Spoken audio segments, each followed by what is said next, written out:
it's delayed so much that it's. This is. Oh, there it Here we goes. start. Yep, there we go. Took a while.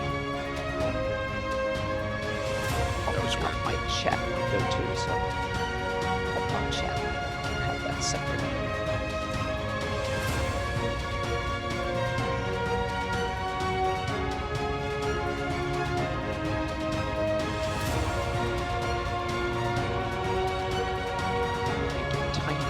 Video window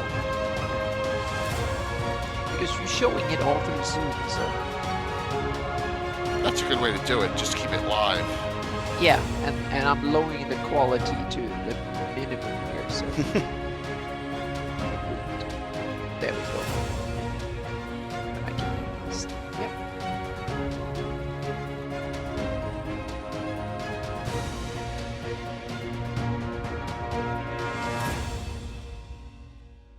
I forget which button to press next. There we go.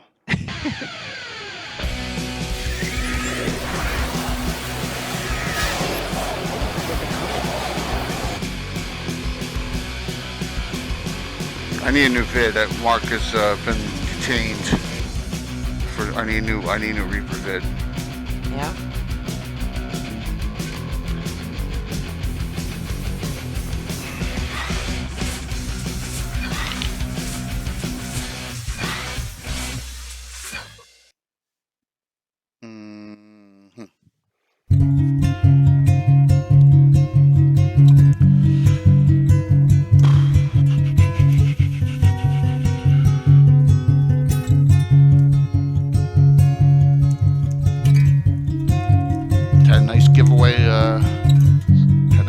Giveaway on Thursday night.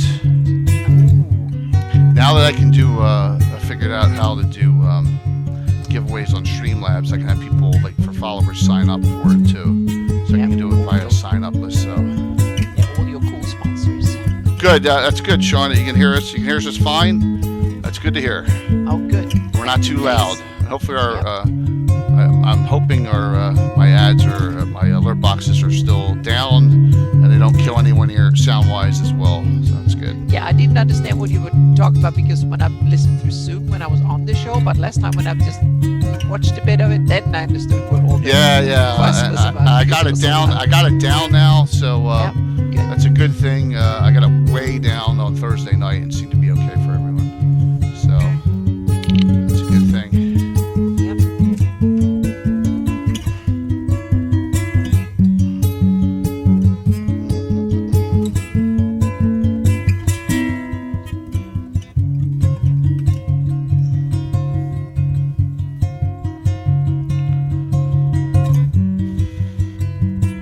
Like I'm used to pressing the mouse button. I'm like, which button do I hit on the Stream Deck next? Yeah. It takes a while to get used to all stuff like that. Yeah.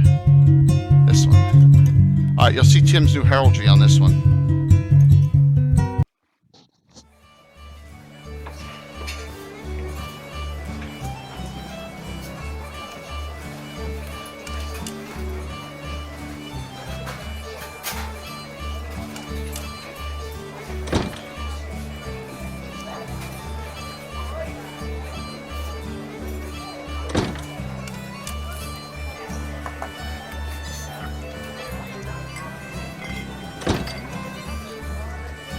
Pink ones were tough for Tim to find. A Gyno Sphinx rampant. That was tough for him searching. Oh yeah, you have to. Often you have to. I take inspiration. I Google images, take inspiration, and take bits and pieces and redraw them and redo it, and that's usually how I take. For what we're doing, it's good. It's fine. I mean, so. Well, I never take any pixels or any real. I just take inspiration, take ideas, and then redraw it in my own ways and better ones. Those ideas. Yeah. Sorry to hear that, Dorgrim, man. Sorry to hear that you got the game is canceled. Yeah. But yeah, you get to watch live on Sunday, and you normally don't. So yeah, that's a good thing. Make up a little bit for the lost game. Here he comes. What's up, Tim? Hi, Tim. Just showed your heraldry off. Yeah. Yeah, I just did my ad that I can edit. So. Did it look nice? What's that? Yeah. Did it look nice? Yes, Yes. yeah. 3 different pink ones, you know. That's because of my character. It likes pink. Oh, the one that's rampant is a silly little. Yeah, it is. It's an anime character, but that's one that's that- okay. The one that's like the gold and tawny brown. Yeah. That one was like it was white, with black and white, and then Valerie helped me do the colors. The colors weird. It's cool. It Yeah, blows. well, It loses that big. It loses a little detail, but small. It looks great. So it's perfect. Yeah. It's And perfect. campaign needs some cute heraldry too. Sure, absolutely. I figure she can adjust it whether it's rampant or rampant when she's playful, and then assassin or guard. What's it called when you're sitting? What's that? There's terms for when the heraldry when there's an. Yeah, feature. I have a whole bunch of articles that Guardians. I'm trying to learn. Yeah, Assassins is all 4 legs on the ground. Guardians is with 1 up. And Rampant is both. 2 up. Yeah. And then the one. I don't know what it is when they're just sitting in a repose. Hello. How's everyone tonight? We're on. I'm Jay Killer Gazumba, and I got the great Anna Meyer with me tonight and the ever mysterious Tim. And we're going to talk dragons tonight. Dragons at Greyhawk and dragons in general. This ought to be a fun one because I got 2 people up here who know a lot about dragons. So I gave myself a doctorate in something that doesn't really exist. that's okay. Yeah. I mean, this is a great topic. Something that we really didn't do much on monsters. Now we're on a roll. This is a good time to do dragons. I don't know if we'll have any of our other Future of Greyhawk group hop on, but I put an open invitation up. You never know. Yeah. We'll So see. we'll Yep. see.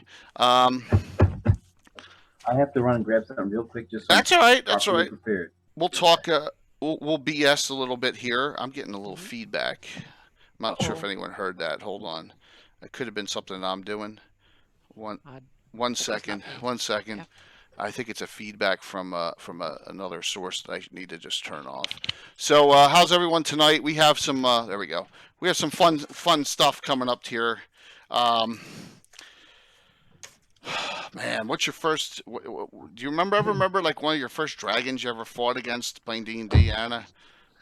Let's see. I think the very first one I played a paladin. I was 2nd level, and our Oh. DM threw a red dragon, a small one though. It was not that big, and I thought that playing a paladin, I had to use my lance and approach it, and got killed instantly. I think Oh that my was gosh, 2nd very level on a first- dragon? Yeah, it was something like that. Well, we never. It was so tough back then, and the DM he was really tough on us. So we never leveled up more than to 3rd level. I eventually like a got one to jerk. 5th level. Yeah, Yeah. it was tough 1st edition back then, and it was really tough 1st edition AD&D, and so that was my first dragon encounter, and it lasted like 2 rounds or something, and I was. Oh I my was, gosh. Yep. Mm-hmm. Wow. I'm trying to remember and pick through my brain and go back when. I think it was in a basic box set D&D. Mm-hmm. I think we didn't know what we were doing, and we used to fight. I think the That's- only dragon in the box set was a brass dragon. Is that true? Brass or copper or something? In the Yeah, original might old be. basic box set. Yeah. I think It that was a red dragon on outside it, but it doesn't. on the mean- cover, on the box. Yeah. Mhm. But I think it was they only had stats for a brass dragon inside, if I recall So correctly. maybe because they Yeah. wanted you to buy the future league produce other things there. Well, Yeah. it was only up to like 3rd level in the basic set for the most part. That's as high as they really went with you in that. So Well, all this dragon stuff has made me hungry. oh well, Oh, good. Well, you got to yeah. eat while we're talking, so that's cool. Yeah, the original Mm-hmm. basic box set Dorgrim, which had the dragon on it, Yeah. and mine had shits in it and didn't even have dice. It's called the Prison Edition.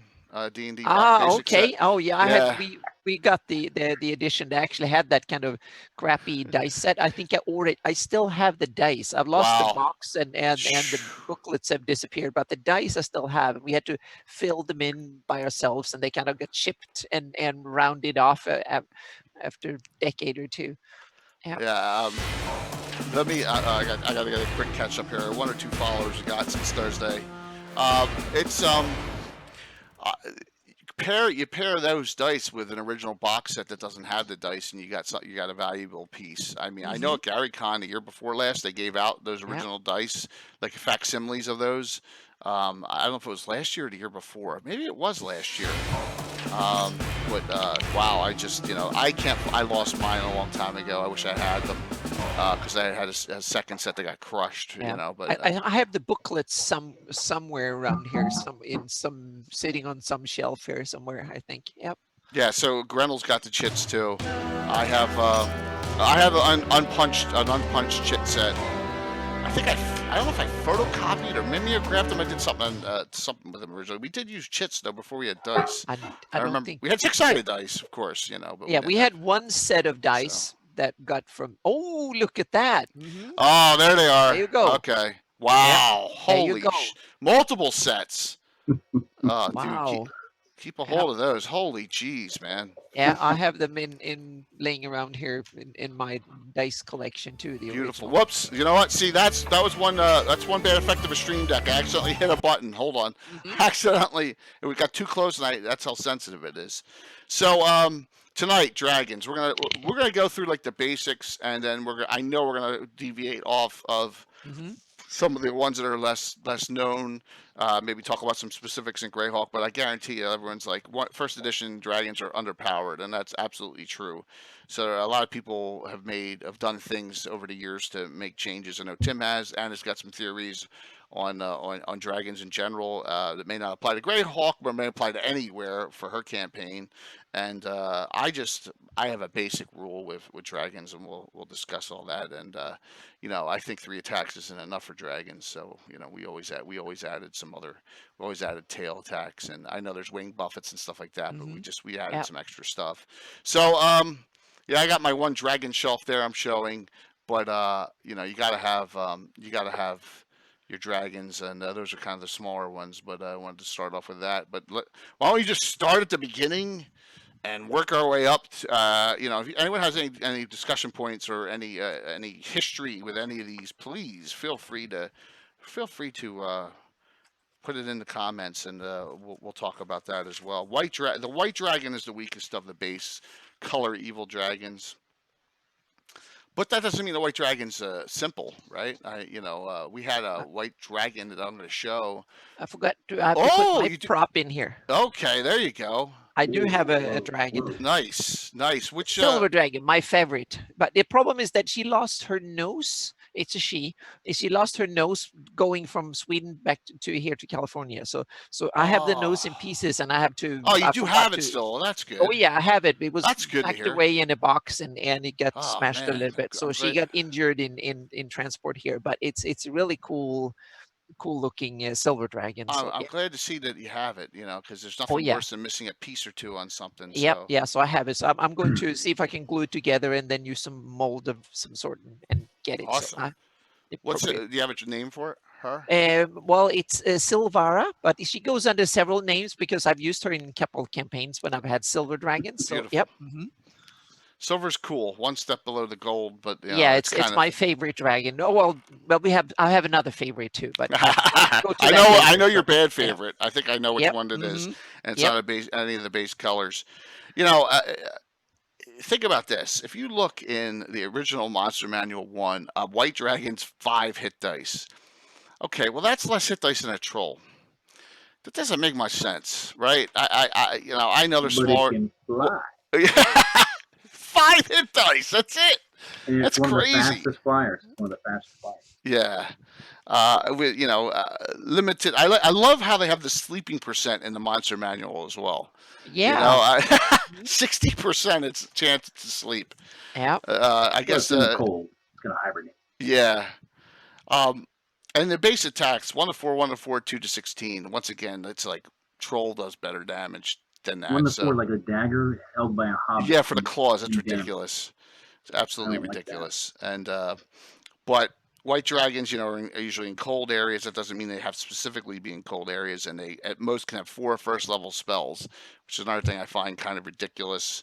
If you're following the rules, so be it. But I mean, that's your base evil dragon to start your color wheel off as white. I think the best time for a white dragon is out in the blizzard when nobody else can see. It just flies over them. Yeah, Tim always comes up with the worst possible scenarios for people, which is kind of fun. Oh, yeah. Absolutely. Welcome. But you both remember this. We fought a white dragon. It was like covered in ice in our fundraiser in March. Does Yeah. anyone remember his name? That I forgot. Frigidaire. Damn. Glaciadron, champion of the white. And if you cool. recall, Emrakul the Chaotic had gone on to found this, and it's still marked on Anna's map in the Cairn Hills, and basically unhibernated Glaciadron and the red dragon as well that you fought during that fundraiser event back in March. And Bill painted this up really nice. So it's a very cool figure. So and I made that thing a lot more powerful than 5 to 7 hit dice. So and there's your base white to start off in the Monster Manual 1. And then for some reason, I don't know how they decided on color wheel. I don't know how. I guess someone just said, oh, let's just go in this order. But then the next one is black. I thought black was a little more stronger, but it's not. And black. Oh, but so everyone knows white, breeze, frost, cold, and a cone. I believe cone, right? Cone. That Cone.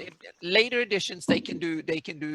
Some of them, like lightning, always goes in a straight line. But some of them you can do cone, or you can do a wider blast and stuff. So especially I love how they did in 3rd edition in Pathfinder, where you have different shapes and you can see that you can do like a spread, or you can do a concentrated blast. The dragon can decide. Yeah, exactly. They can do different. So a fire can be like a wide, not going that far, or you can concentrate it and have it really far away. But sitting between your front teeth or hawking a big loogie. Yeah, exactly. Yep, it's like whistling for a dragon. Well. So there's cool things, and then you have like the lightning and stuff that it always goes in straight line. So there's. I guess what's really cool, just like anything, you can really, they're meant to be customized. Yes. Black dragons are 1 hit die up from a white. But black dragons, they are already. They are water creature in 1st edition as well, aren't they? Swamps. Yeah, swamps. Yeah, I love that about black dragons. I used them several times. And they're fantastic. Acid is their breath weapon, which is really sick. And they foul water, and they can breathe underwater, and they're so cool. It's one of the things that there's resist acid and corrosion. I think it's in the player's option book, and then it came out as a spell, but no one ever takes it. Everyone takes resist fire and resist cold as a base cleric. You don't take that, it's something that the defenses are not as well as good as. They can have their layers underwater too. Well, even in the yes, they can. Even in the sort of medieval timescape, I mean, fire and lightning and cold, those are all kind of elemental, but the chemical nature of acids and bases, they're not tracking it as much. The one bad thing about their breath weapon is it's only 5 foot wide, and it's a 60-foot stream. And a lot of spit. What's that? A lot of spit. That's a lot, but it's not coning out. It's not like the green dragon has just the gas goes everywhere, right? So I like the green myself with breath weapon, but so there's some options as to how much you really want to mess someone's day up. I guess depend. Go ahead, Anna. Yeah, I was going to say the black is probably the one that got beefed up the most through the editions, because if you take 3.5 or 5th edition or Pathfinder, then damn, the black ones are nasty. They really become nasty, and a worm black dragon or an old one, damn, they can kill almost anything. They're really, really nasty. Grendel Wolf Katana puts in something, half reputation, half DM roleplay. That's true. Yeah. But you want to give them their due as far as power. That is absolutely true. That a monster is only as nasty as the word in the lands around, right? Of how vile a creature is, and But I They have to really, earn it. They have to earn it. They have yeah, to survive. Otherwise, they will be killed. They absolutely. have to be powerful enough to, if you live for 1,000 Yeah, years or you so, shouldn't then be like, hey, a dragon, let's go get it. yeah, Usually Yeah. those no, things no, are no. not. The really powerful ones, there's a reason they live for a century or 10 centuries. It's that they are powerful enough to simply stay alive that long, So, especially if you have so many enemies as evil dragons probably have. so Geek Dice Sean puts Tim seems to be a meanie DM. Well, if you really here, if you want an announcement, here we go. Let's see, where is it? There you go. Next, we're less than a week away from Tim DMing live on our next Saturday night special. Saturday, this October 26th. Tim will For be me, DMing for me come and on. Mark and maybe some other people. I think I'm almost pro player more than Jay.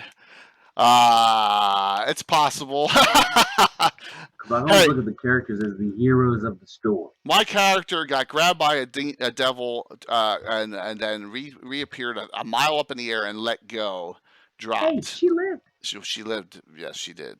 She did live. And it wasn't the first time. Yes, she's used to it. So you got to have the defenses. So one of my favorites and one I've used just only recently, green. Green as far as setting, that kind of. Druids can turn into green dragons, or they get green dragon language. I'm sorry, they get green dragon as a language, as in their list. We have it that Avengers, our specialty class that we ripped off from Baldur's Gate 2, at like 13th level or 12th level, they can turn into a green dragon as an ability. So they get monster forms, and green dragon's one of the highest ones that they get, which is kind of cool. So we haven't had an Avenger get to that level yet. But hey, what's up, Tom? So there's good old Lanuti is on. Yeah. Hey, Tom. Yep. So we used the Green Dragon just recently with the Defiled Glades Reclaimers in, gosh, I see, I got my notes here.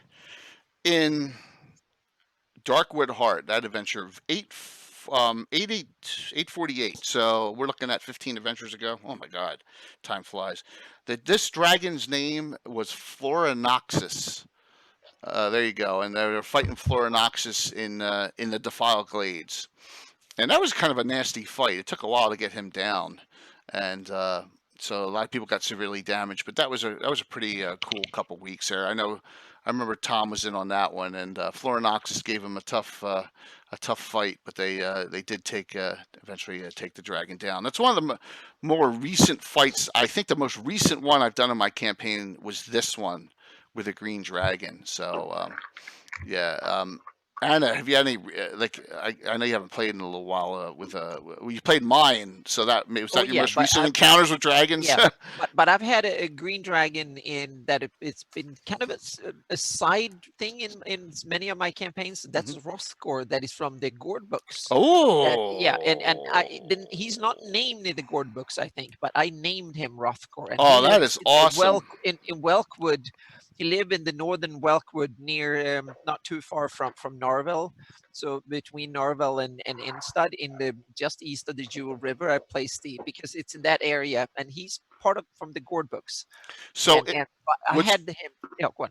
If we go a second week on this, we will have the map up for specific locations of dragons. Yeah, so that's the only green I've had in the background. He's an old green dragon, so he's been there to scare the hell out of it, bejesus the players and the characters, and kind of hush them in the right direction. That's how I used him. So yeah. How many dragons are on your map?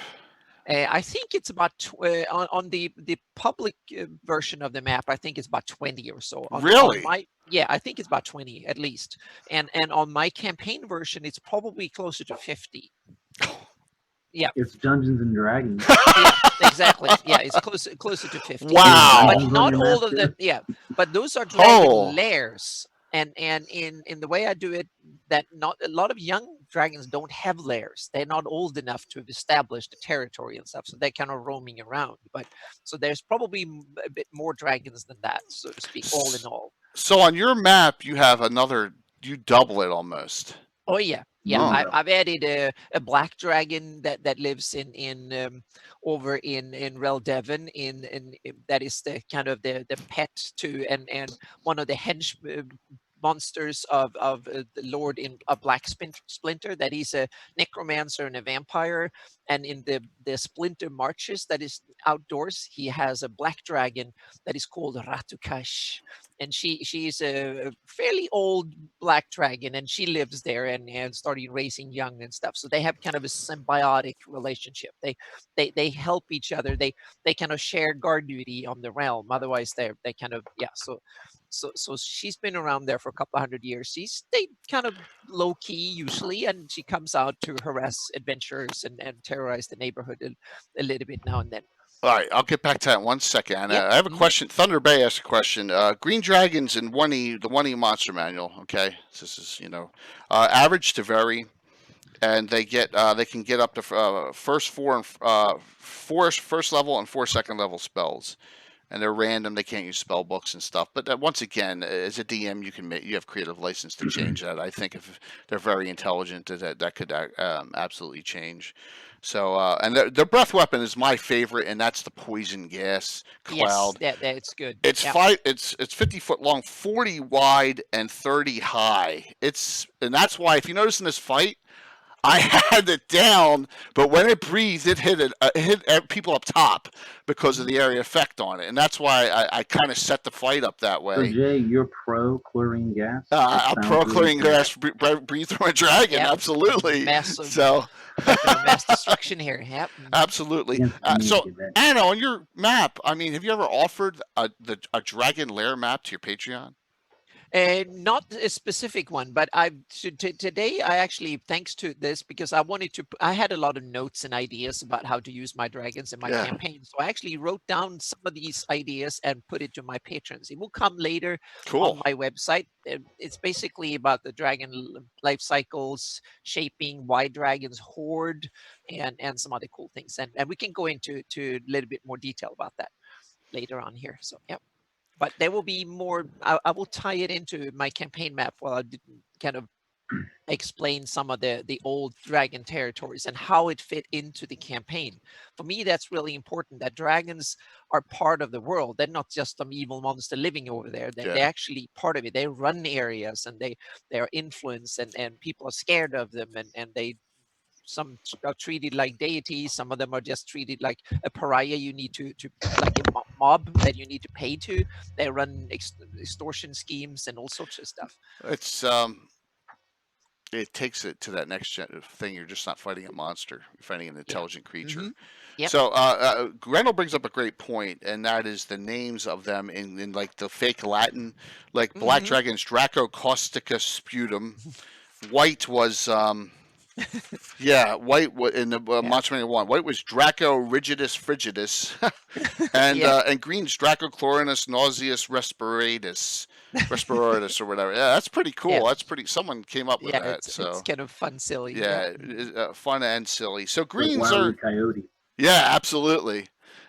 Greens are right in that middle range of the baddies. You got two other regular old color wheel ones. Then we finish up the evil color wheel here. So Jay, does it mention if they're in a enclosed area, say a long hallway, if the gas will expand to its full cubic dimensions, right? So it could actually go, it's like a fireball. So it will actually go cover a huge, longer distance than like a narrow hallway, right? It doesn't say say that? that. I don't know, and that But is I would do it for sure. I know you would. I've done it. Yeah, I've done it both with fire and with gas and stuff. Yeah. And even if it's a small area, I would give a higher save because it's so concentrated in that area, so Ooh, it gets nastier, so to speak. She's mean. Yeah, well, most of us are mean DMs for them now. Well, yeah, I'm a very mean DM. Yeah. But But there is a I don't know. I just green was always my favorite color growing up. Look, I got a green shirt on, so I just always had a soft spot for green dragons. But because everyone usually uses reds, and that was just. Plus, I guess it's also the figures that you have available too. I have a soft spot for green dragons. Yeah, dragon on the western side of Scotland. Dragons are the toughest.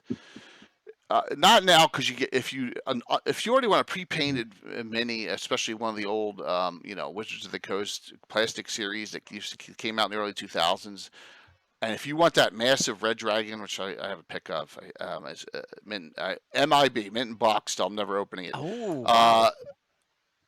They're expensive.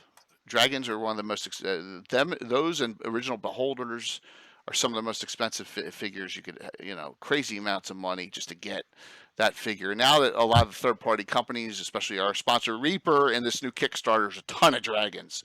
They have to be painted, but they're really nice models. I know WizKids, the red and white dragon we had for the fundraiser, they're WizKids models. So there are some dragon figures available now. The scales are pretty good to them. I have an old set. It's a sort of serpentine dragon. Right. But it's kind of like a gold dragon in 3 different sizes. Oh yeah, it's a 3-stage. Yeah. Yeah. So you what color? White or red? Whatever color you paint it. Oh, okay. It's unpainted. Yeah, because I have a white set of those. I think they're Pathfinders. I think Pathfinder came out with them. Oh yeah, they had a bunch of the whiskey 3-stage, yeah. things. So. Yeah, back in. That dragon is an NPC in my daughter's campaign. Oh. Yeah, I mean, you had to do what you had to do, as Grendel brings up. You had to, if you want to have the right color, you have to repaint it or do whatever, So.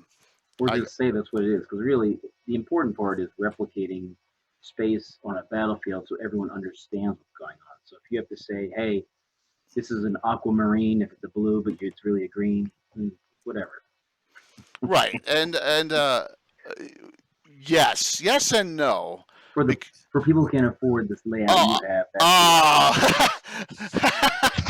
Come on! I mean, when we did our fundraiser at My Deception, first time I've seen you on our channel. Welcome. When we did the fundraiser in last March and we started planning for that in December, I said to Bill, Bill, I'm giving you 3 months to paint these. This is what I need. Because it was, I wanted it to be a coup de grace moment at the end. You both played in it, and you just wanted to have the right things, So it just depends on planning. But you're right. You'd make do with, as a DM, if you don't have figures in your theater, my guy, hey, it's cool. You play the way you play. If you're 20 and in college, you do the best you can. Yeah, you do the best. So Thunder Bay brings this up. If you have to have a challenge with a dragon. If you don't, there's no point. Yep. Well, come on. You got to understand one thing about the mean DM. We've had so many stories we've all told in DMs roundtables and other things that everyone tries to you two and Carlos try to outdo each other on meanness level, which is kind of fun. Absolutely. Yeah, but I can also be mean to monsters at times. Absolutely. Yeah. Let the sometimes characters go nuts. So yeah. Mm-hmm.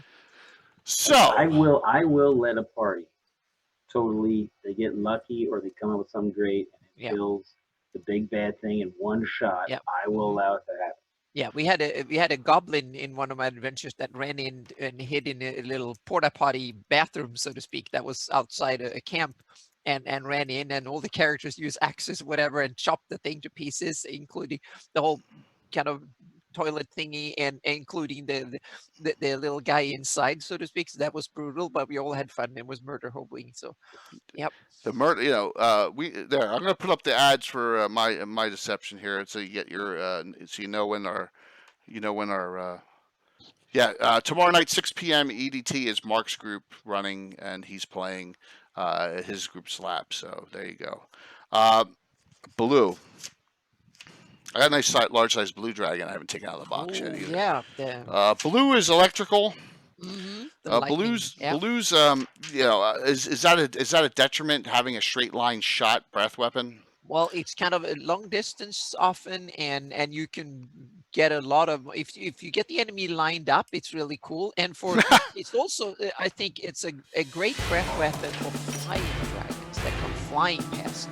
They can target out single powerful enemies and knock them, because it's a very accurate one, and you can just fly past and nail someone from a distance. Both I do that with silver dragons too, and it's a great one for aerial assault, so to speak, because gas doesn't work that.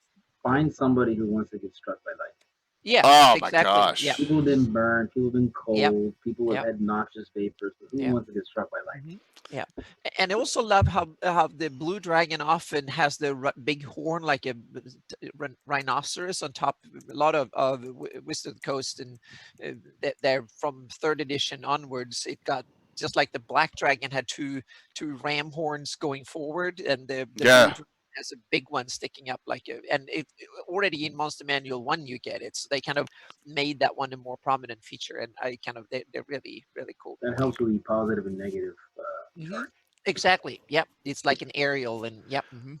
Blues are cool. I think blues are cool looking, and 100-foot Yeah. length is a long breath weapon. Yeah.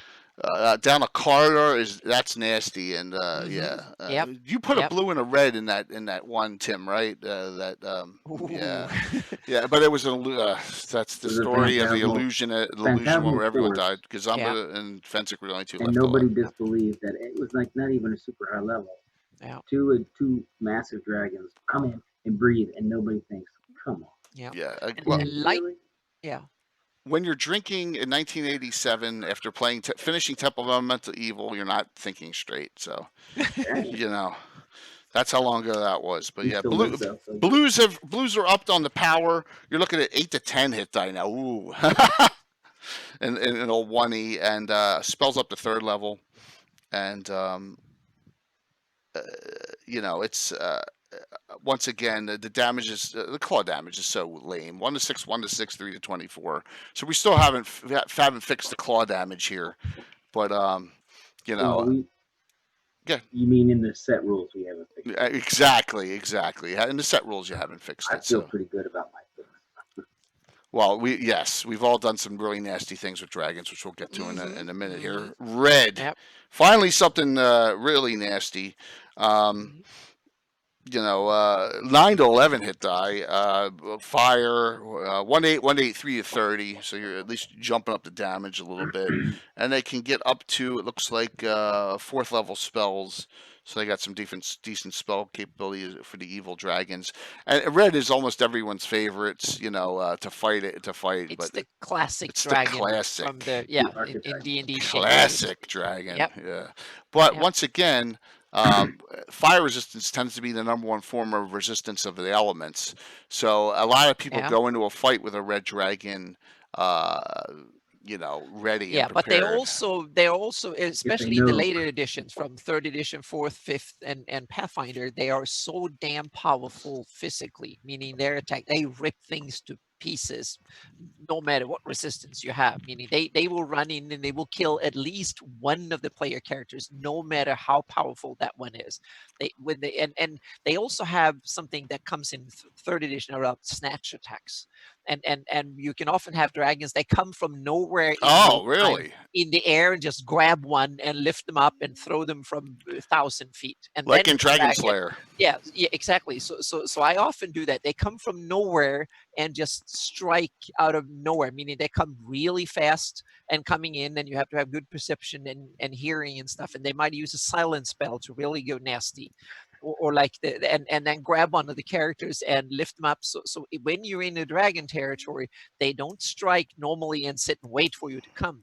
I had a black dragon. He was in a lake in the bottom waiting, and the characters, he simply waited because there was like a road going past. A lot of people, they sat and overnighted between the towns at that spot. So he was sitting there waiting, and the characters came, and they were setting up camp for the night, and he was sitting there waiting.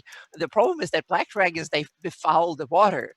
So I rolled perception and he hadn't been there too long. So I rolled perception for the first character who was down there to check the water, and nothing happened. They saw some bubbles, and that was it. But they never. I just mentioned the bubbles, and a little bit. I mentioned details like that, whether there's a dragon there or not, so they would not get caught. But then in the middle of the night, there was like this like yucky smell in the air, and they had a kind of a. They went down and did another perception, and they went down and started lighting up with some torches and looking around, and there was like a dead goat floating around, and they were like, oh, there's a dead goat floating around in the water, and there's some, oh, looking like eating. No, it's not eating, it's just rotting and smelling very foul, and the whole thing was very, very foul, and they were like, oh, okay, well, let's go to sleep again. Then the dragon strike, like boom, out of the water, and just you gave them warnings. Oh yeah, gave them plenty of warning, and they, if they rolled like a DC 20, they would have seen the dragon under the water. But he struck, and he simply snatched, and grabbed 2 characters down in the water, and then came up for more, so to speak. So yeah. So you can do really. That's the thing with the dragon encounter. You have to make it more than the usual. Meaning dragons are deviously smart. They live for hundreds of years. Yeah. They've done this thousands of times. Meaning they are the most skilled baddies around. They would not sit and wait for a fight. They will pick the ground. They will pick the how to get to do it, and they will not go in a fight unless they can kill the baddest character out of the spot on the round And one. they That's have the when they continue. patience of reptiles.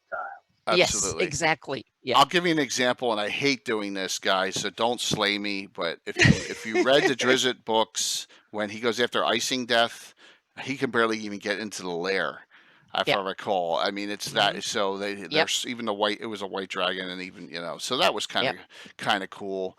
But like this one up here, audience, does anyone know who that is? Anyone in the audience know? Hey, Walt, what's going on? Oh yeah, Anna's much more devious than me, Walt. Which one are we I talking just about, sound Jay? like The up in the Or upper the- right hand, both of them, and the dungeon man. It's the same. It's the same creature. Mm-hmm. It's the same. It's the same one. He's in two dungeons, number 1 and number 17. Oh. Anyone know? I put it in the ads, guys. It is. I hate commercials. I don't listen. It's Flame, right? Oh. His name's Flame, and he's in dungeon number 1, and the dungeon number 1 covers iconic, and he comes back as an undead version of himself in number 17. Oh, So that is so cool. I've run both of them. Mm-hmm. I haven't run them in like 20 years, back when they first came out, but it's a really great two adventures, and he's nasty, very nasty red dragon. To come to go against, and there's him as as an undead form, holding crystals and stuff. So, yeah, just like or if you're in an R.A. Salvatore novel, Grendel, no one ever dies. Oh, everyone comes back. So I'm busting R.A. Salvatore now. Here's the red dragon you fought in the fundraiser event with Emrakul the Chaotic, and his name was Zazerth, Lord of Fire. Oh. So yes, you fought That's a 2 good dragons that night, along with 3 beholders. Although one Tom the Vindicator killed outright, and Emrakul the Chaotic himself. So it was not an easy fight. Yeah. Tom had the best play of the day. Yeah, absolutely, absolutely. So there's that, and that's another Bill paint sculpt, and that's another WizKid. Sorry, we're gonna have a lot more Reaper ones coming, guys. Now we have our sponsorship with Reaper. There it is. Notice the bands inside, just to prove it's mitten box, guys. I'm never opening that thing. I got that. At the Days and Nights in Delaware, Tim, for $75. It's Do you have one it's that like it's in its lair. Not that big. It's too big. It's like this. Yeah. It's Do so you, big. Do you use them? Do you have another one you use at the table, or is that your only one? I got plenty of reds. That thing is so huge. Yeah. I mean, that is the largest figure I've ever seen. I mean, and it comes with a special fire you can actually. Oh, I attach wish. to it. I mean, it's crazy. That box is unbelievable. Yeah, the size I've on seen it at Gen Con a couple of times, and people have had them with. Grendel, that is a good one. I got to give you a no, just no on that one. That's one probably my kid, when he gets in his teenage years, will accidentally open it, and I'll have to, Oh, that's. I'm kidding, but I have to give you a no, just no on that one. I can't open that in the box yet. Oh, that. It's wood, carved wood. Oh my God, who did that? I don't know. That's a Chinese style dragon. Or Yes, Oriental and we'll get to those style too. dragon. I think so. Yep. Oh yes. Well, he's got feathered wings though. I don't know if do they have feathered wings? I don't think I'm Chinese. not Most sure. Asian I don't dragons don't have wings. They fly by magic. Okay. Yeah. We will have a deception. We will have a discussion down the road on another show. We'll do aberration type monsters, and we'll include beholders in that. I guarantee it. So let's get to the good dragons. We'll go through these real quick, and then we're through all the base ones. Then we open it up to a whole bunch of other things here. I always thought copper was before brass, but it's not. Brass is the weakest of the metal dragons, metallic, and they tend to be. It says they're selfish creatures, kind of good with neutral tendencies. And its breath weapon is it's fear gas. One of them doesn't have a damaging breath weapon, which made no sense to me, and I changed it. It's sleep gas and fear gas. It's this one. It makes no sense. It has no damage. Yeah. So, Well, sleep gas does damage you because when you're asleep, Yeah, well, that's Yeah, true, but but they should have at least one that is directly yeah. offensive or damaging. Yeah. I don't Yeah, know. When we start talking about the other dragons, we'll see Oh there's yeah, some. there's some other special ones that yeah. absolutely. Wow, there's some really Yeah. nasty ones and some new Oh ones. Maybe yes. some of you haven't seen, but we're going to go from old publications. So the metallics are one step ahead. There's no white equivalent, so this is a black equivalent in hit Hmm. dice right Yeah. there for brass. And then after that, you have copper.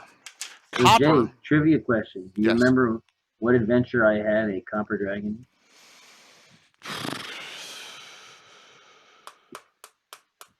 Wizard of Id. Yep. Boom. Boom! Right there with a NAS sub, right at the same time. Boom! What's up?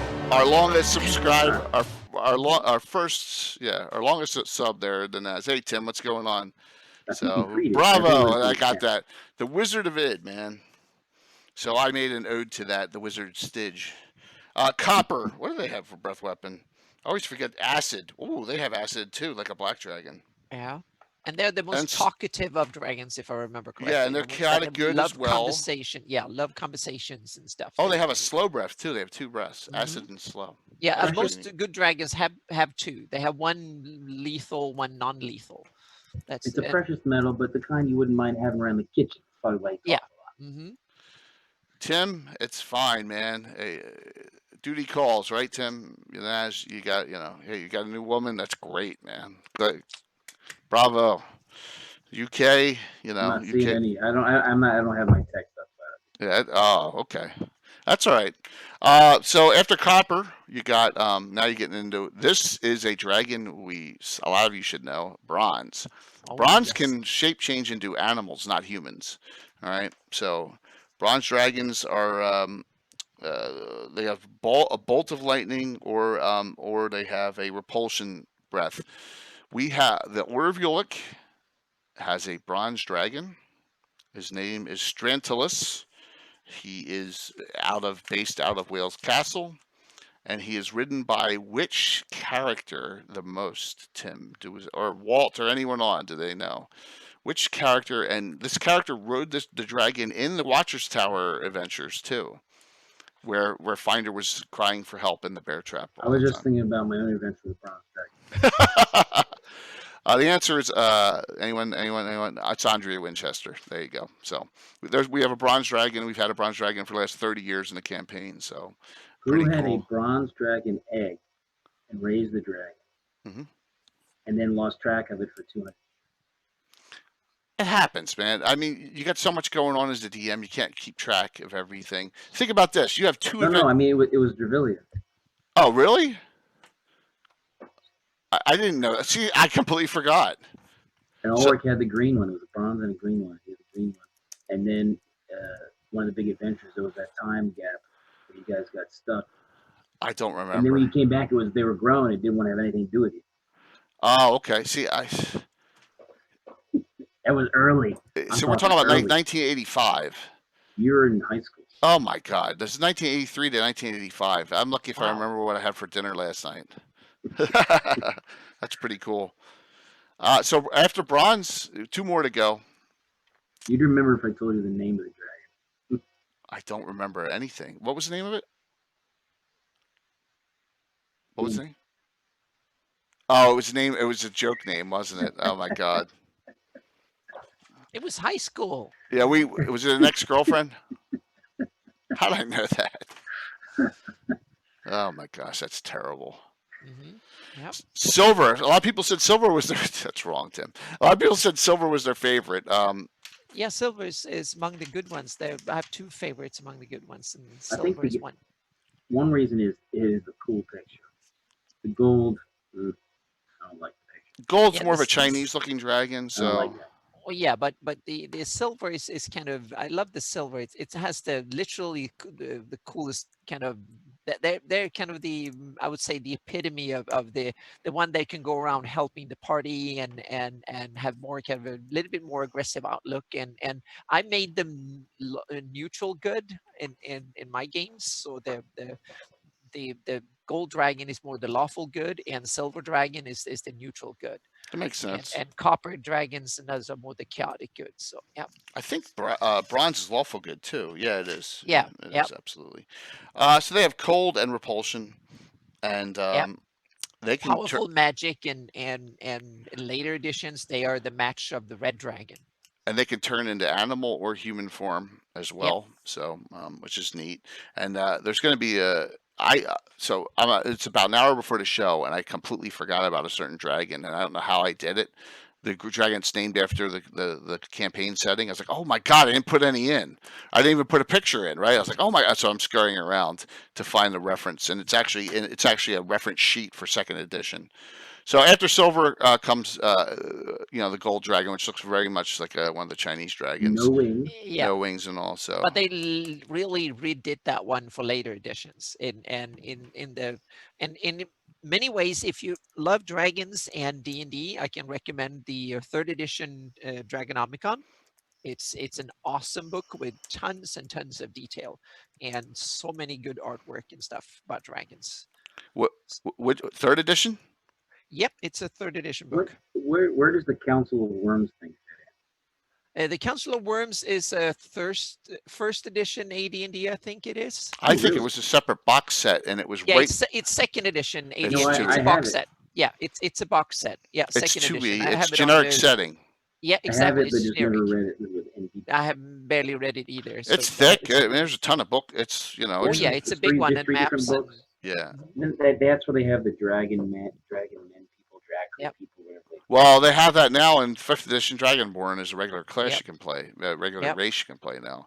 I know we don't know anything It about sounds it like because they're like the Elephant Man. well, yeah, we're old and you can't teach us new tricks for the most part. So Yeah, but gold dragons are the servants of Bahamut, right? And they're very powerful, and they're much more powerful than red dragons.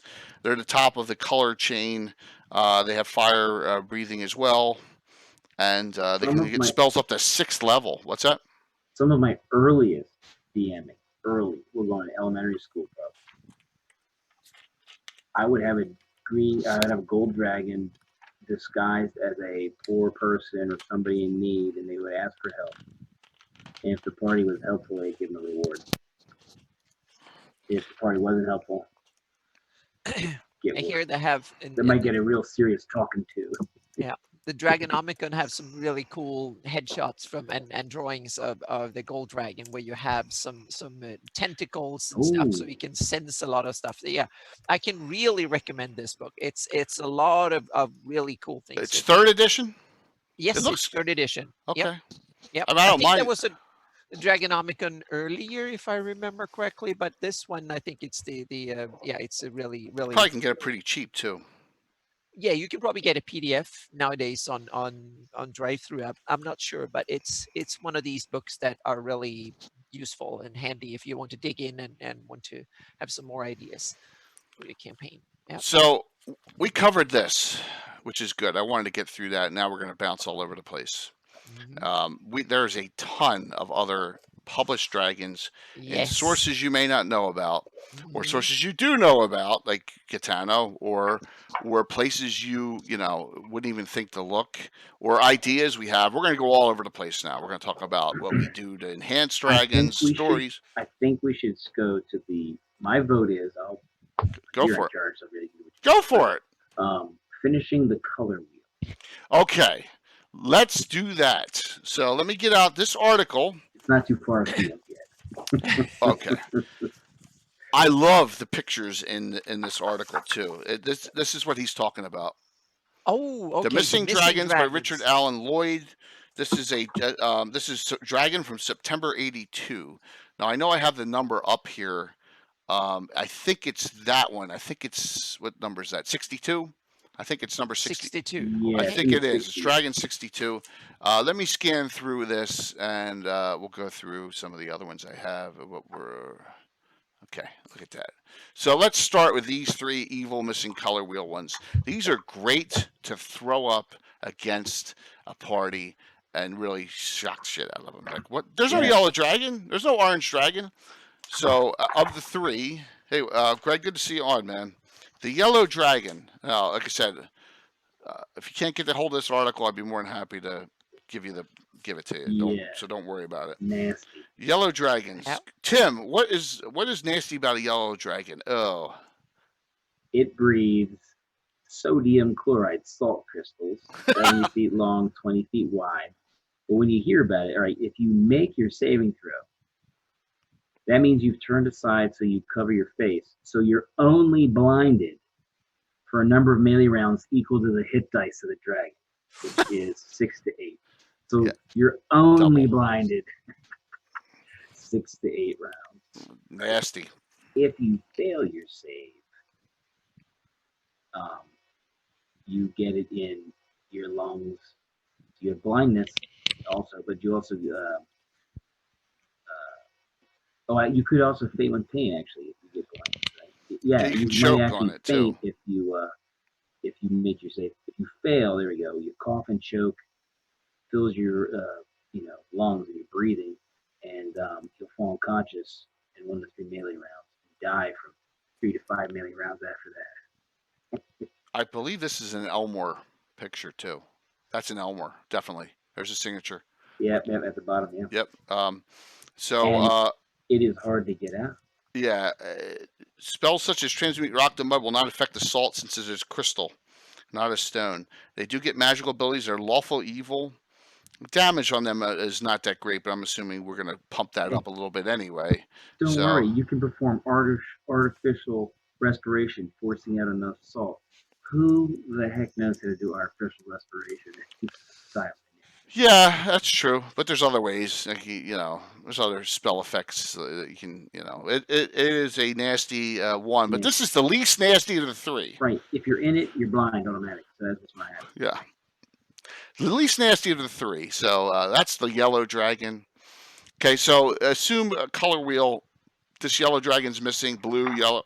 Right. Makes Yellow is one of green. the primary colors, so it kind of finishes the interior of the color Yep. wheel. So if you take a red and a yellow dragon, you come up with a Orange dragon. orange dragon. And this is the dragon that inspired me with that quasi-elementalist spell, spray of sodium, Absolutely. because that in fact is what they spray, pure sodium. Which everyone knows. What does sodium do with air or water? Uh-oh. It explodes. It catches on fire. So it's like basically they describe it.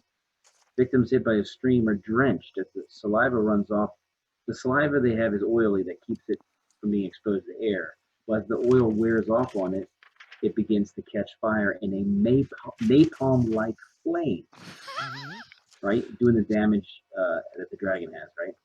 Of course, when it goes off, people may want to try to help you put the fire out. And so if they throw water on it, it explodes. Yeah, if you try and wash it off, you're going to make the thing go up because sodium. Water is an oxidizer force. Sodium is such a volatile element that it tries to throw off that electron, and water is the perfect thing to throw it off, and boom, it explodes in a fiery explosion. So there's no damage, like fire resistance or anything to work on this stuff, which is a really cool thing to throw up against your against your baddies. A baddie to throw up against your party. It's like a 15-foot radius, 15-foot radius explosion when it goes off, right? Yes, So, yeah. if you try to wash it off, and so the only way to like clean it off is like you have to like drench them in something where it can't be Oil. exposed to the air, oil. So you got to oil everything, then you got to remove everything, and then you got to clean it all off. Yeah. Without exposing it to air or water. Yeah, it's kind of like the theory on quenching a blade when you're heat treating it. It's why you want to quench it in oil, right, instead of water. Well, the oil is Disperses. more evenly takes the heat than water. Water seems to be a little bit too cold.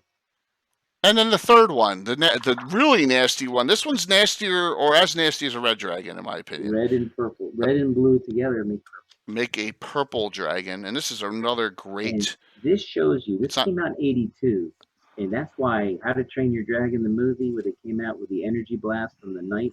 No, these guys had the energy blast first. Absolutely.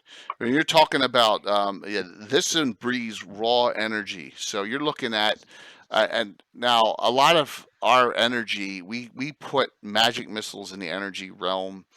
Maybe if your DM's nice approach to shielding may deflect some of this damage if your DM feels nice about it, but probably not. So a purple dragon just has a raw energy beam, kind of like for all of us old Star Blazers things, kind of like a wave motion gun effect almost. It's just pure energy coming out. So And they like to surprise people in the dark, because anyone caught in the dark in a 120-degree arc to the front of it is struck blind for 8 to 10 rounds, depending on the hit dice of the dragon. yeah, in an arc of Eye 120 searing degrees. Yeah. So if it's during the daylight, if it's daylight, you're blinded only half the time, and if it's torchlight, 3/4 of the time. So if they catch you in the dark. So just think about this. These articles came out in '82, so this is as old as it gets. I mean, our campaign started in 1980, right? These came out. I was a sophomore in high school. This stuff came out. That's how old these things are, and I don't know how many people know about them. So that's why we're bringing it up. One of my favorite articles is from the Dragon back when they were doing Volume 5, Number 12. All right, so there's a lot of. Well, I found this.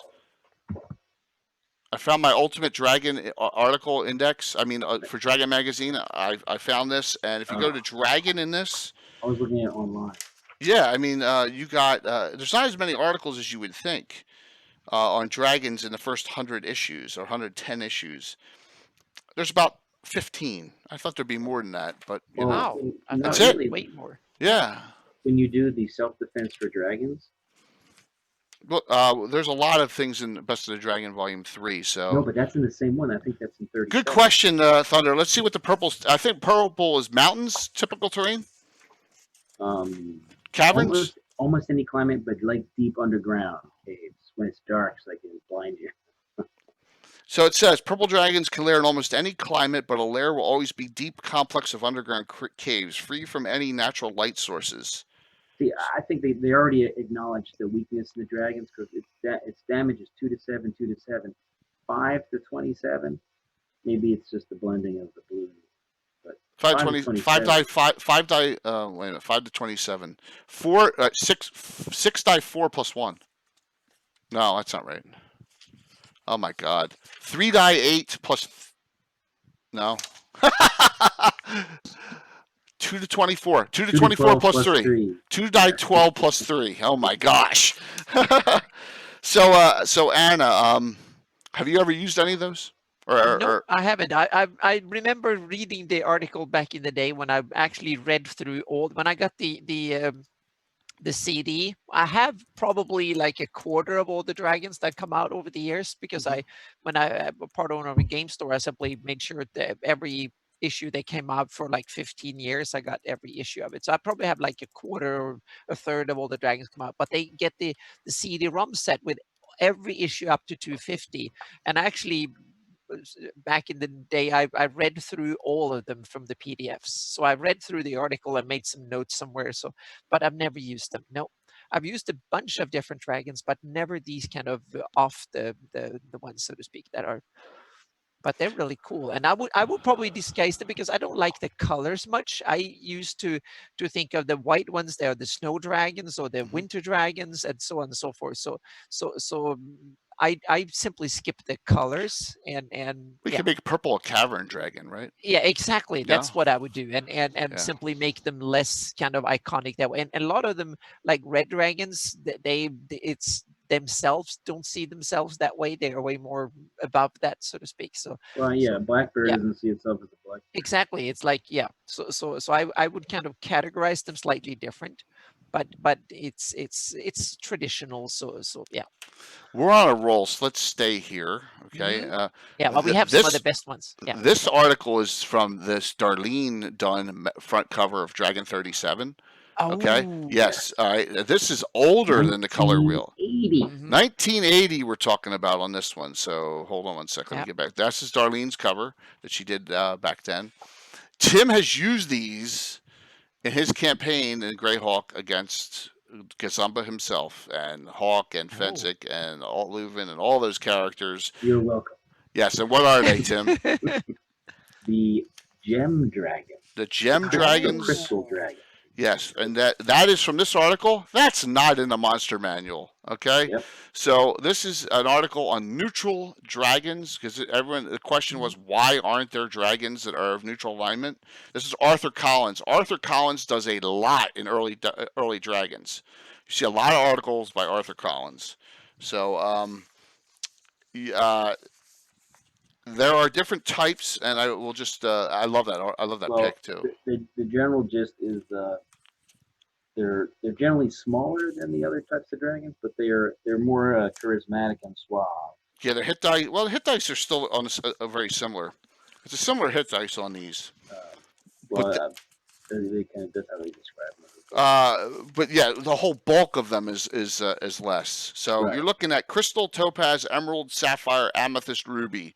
That's the colors. Yeah, You and know, ruby is the unique one. ruby's like the Bahamut equivalent.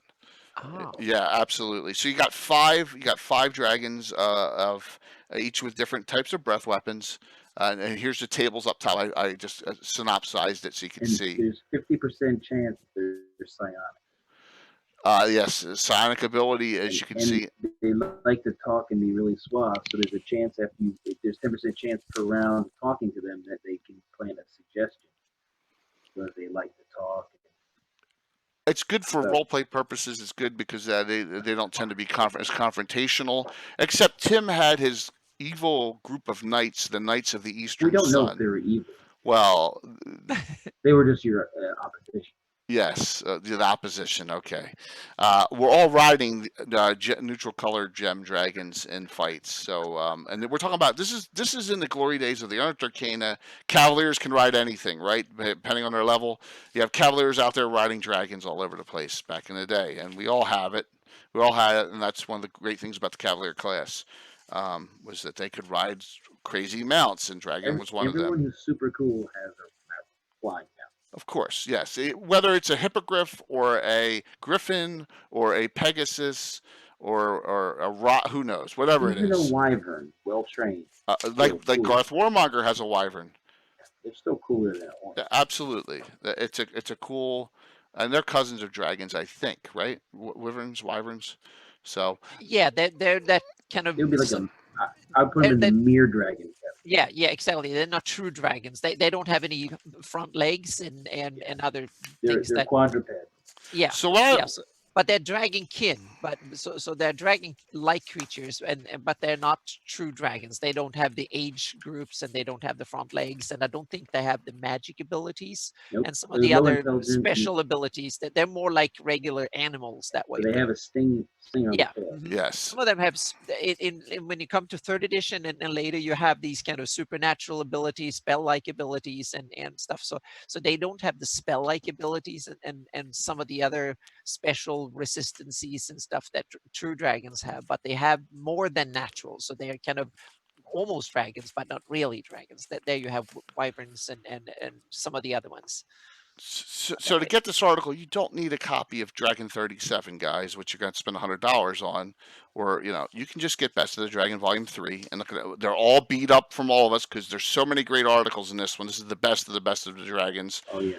I gave one out about a year ago. Rox won it. For our 1,000th viewer, I gave out a Best of the Dragon Volume 3 to our, and Yeah, yes, I did, and Rox won it. So,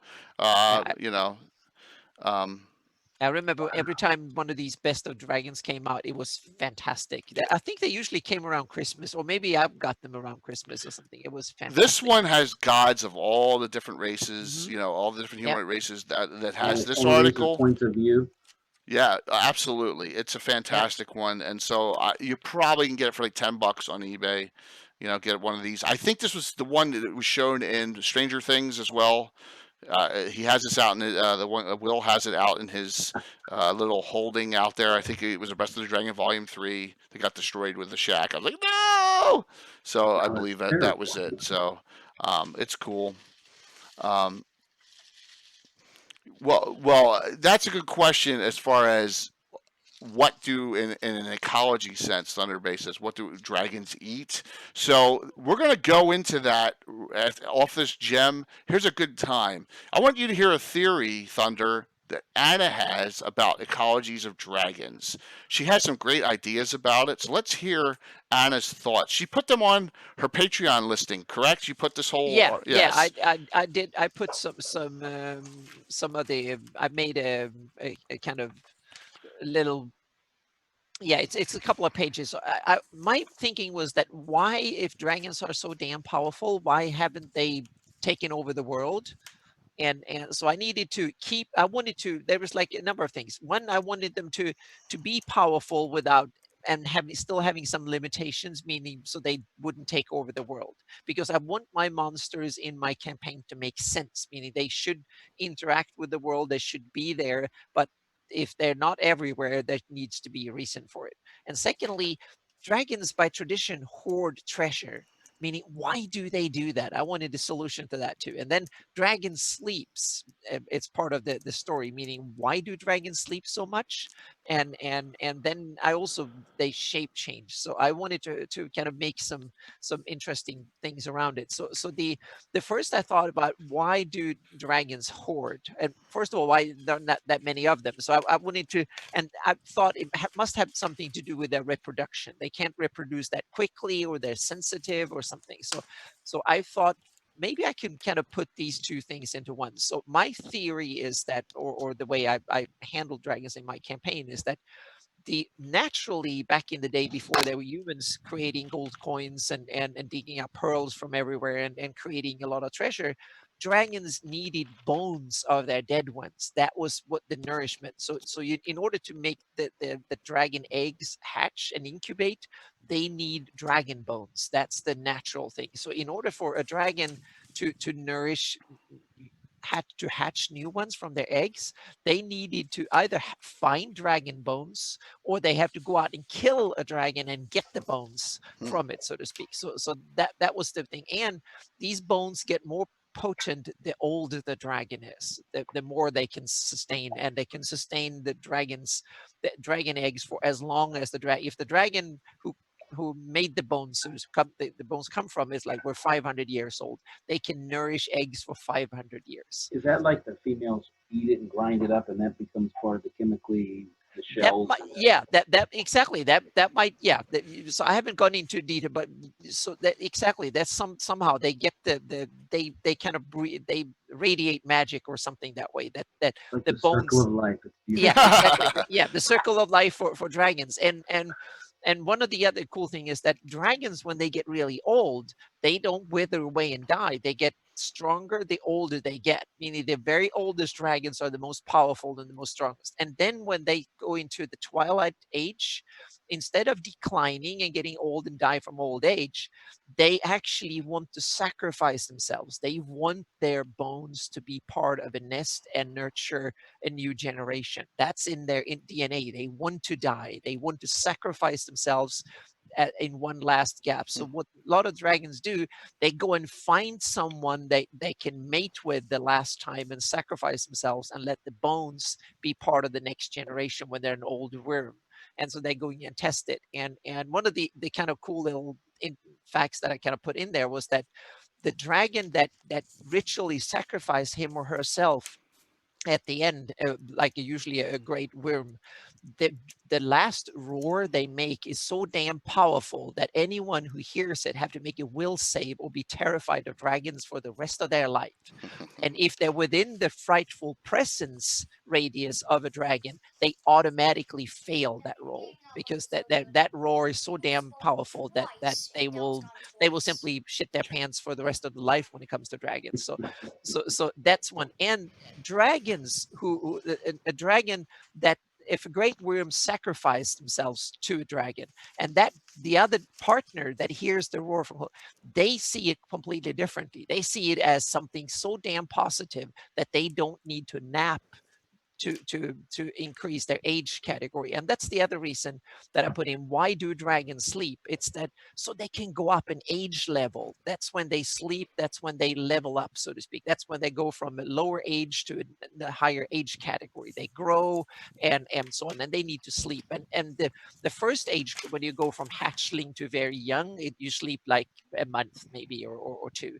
And then when you go from worm to great worm, you might sleep decades or half a century and then come back again.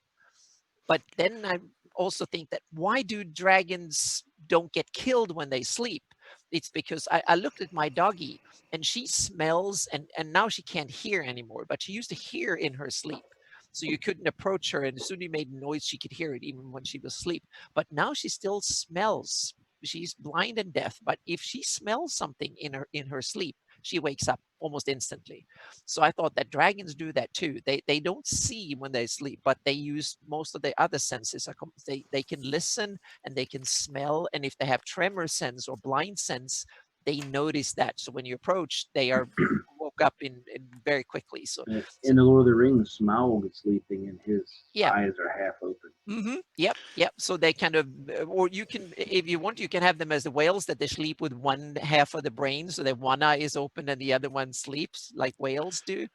And there's a bunch of them. And yeah, Anna's got some great ideas. Geek and Thunder and Illustrion, she had some great ideas on this. And like I said, I'm sorry to toot your horn, Anna, but it's all on her Patreon, guys. But like thank you so much. But like everything that is on my Patreon, it will be available. It will come in a month or so. I will write up, and it will be on my blog too. This art. It's about plus you get her maps in. Yeah, and my maps will come eventually too. And there's one other thing that I wrote down in this. There will be more. I have more dragon stuff coming, but another one is the shape shifting. And the way I have it is that dragons that have the shape shifting ability, they shape shift into one particular individual every time. So they get an alternate identity, whether it's an animal or a human or a dwarf or whatever it is. And they pick that. So when the dragon is a hatchling really, really young, that's when it determines what they can shift into.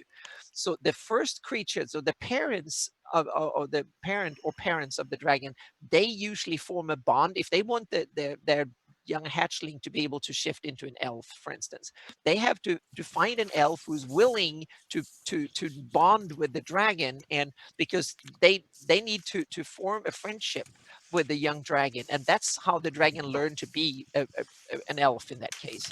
And then the age of the dragon determines the age of what they shape into. So a young hatchling will be a toddler elf or a toddler human, and then when they're a great worm, there will be an old human of the same individual over the time, so to speak.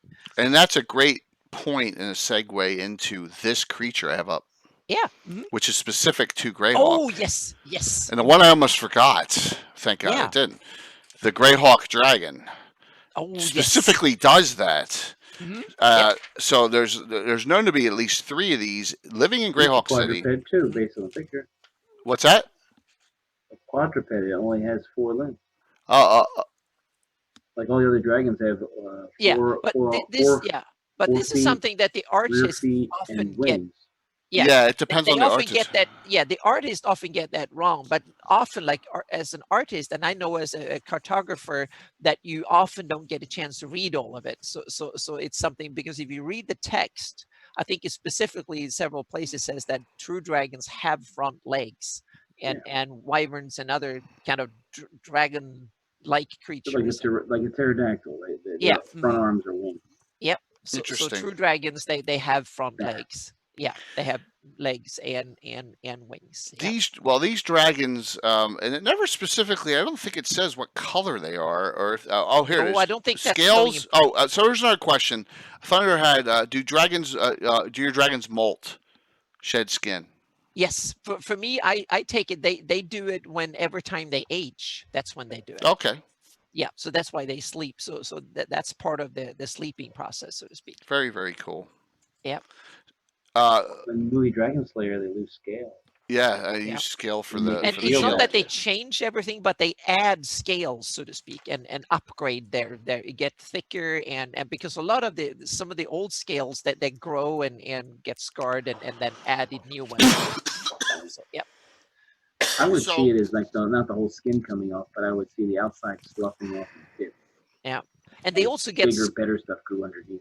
Yeah, and they also get scruffier, and in the way I see it, they get scruffier, less colorful and stuff as they grow old, which means that they get more difficult to identify what species they are. So they get better camouflage, better protection, and Really and breathe and they on look exactly and look nastier, so to speak.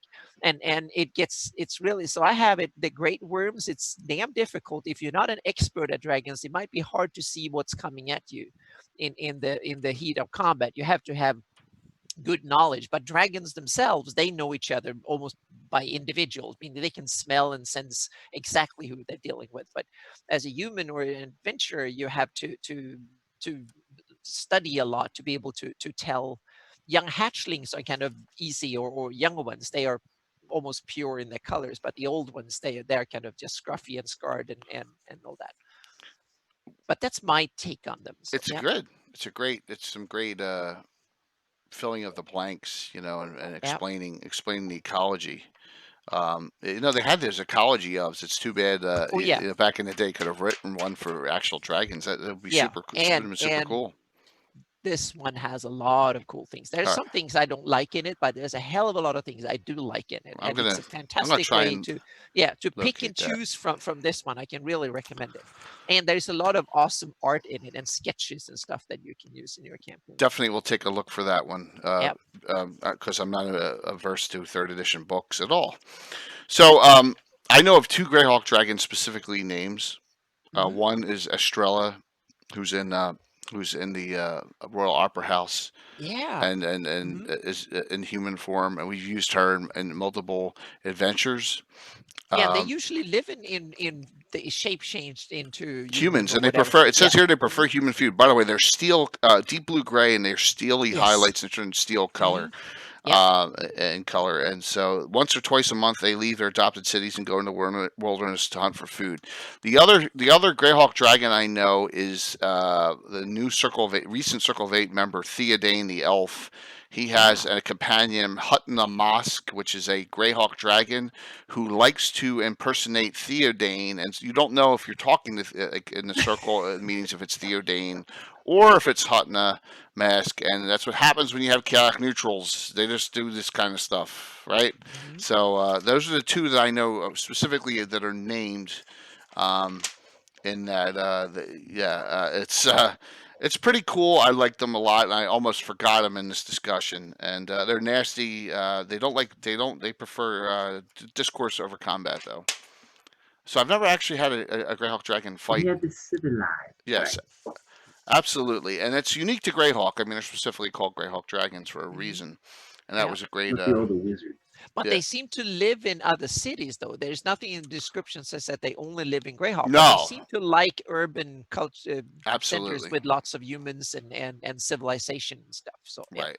I don't know if it's an urban dragon. Yeah, absolutely. It's a really cool concept. Whoever came up yeah, with it, but it's in the yeah, original Free City of Greyhawk box set. So we're talking yeah. And '83. it's in Greyhawk Adventures as well, the All that hardcover. weird shapeshifting. I guess that's how we get this dragon kind. Yep. Yes. Hmm. Let's go to this Oh, one because I know this is oh, probably Anna's favorite on oh, yes, it's one baddies. of my absolute favorites. Tim, do you know Oh, what that is? Is that a gray dragon? No. no, Look at it's that. the Look. Shadow Dragon. Yes. Shadow Dragon. I have one of my favorite shadow dragons. I have is her name is Rishnal.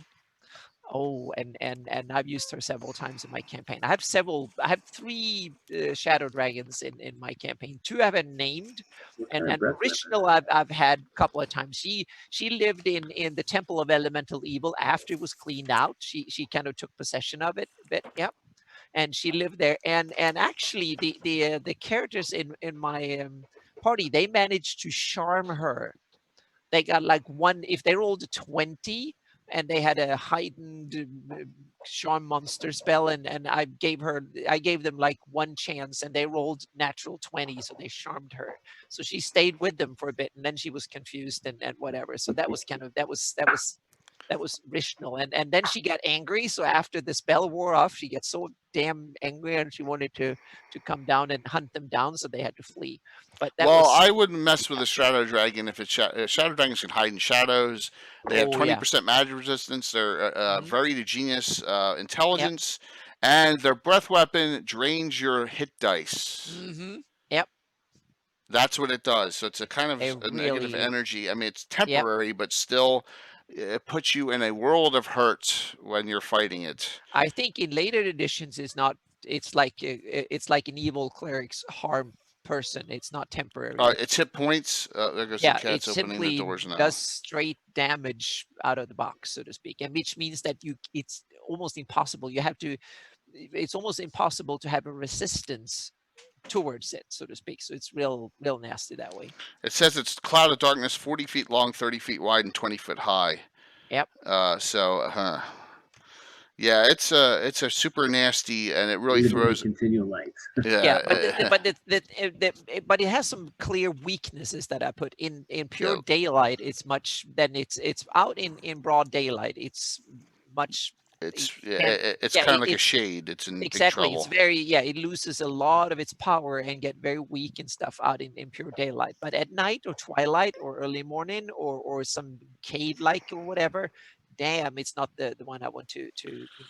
Well, here's one thing I didn't know: they cannot be subdued like other evil dragons. So Yep. they're and they can only be harmed by magic weapons. Yep. So And I have it They're when kind they of get an really old, they can transfer and go back and forth into the shadow plane.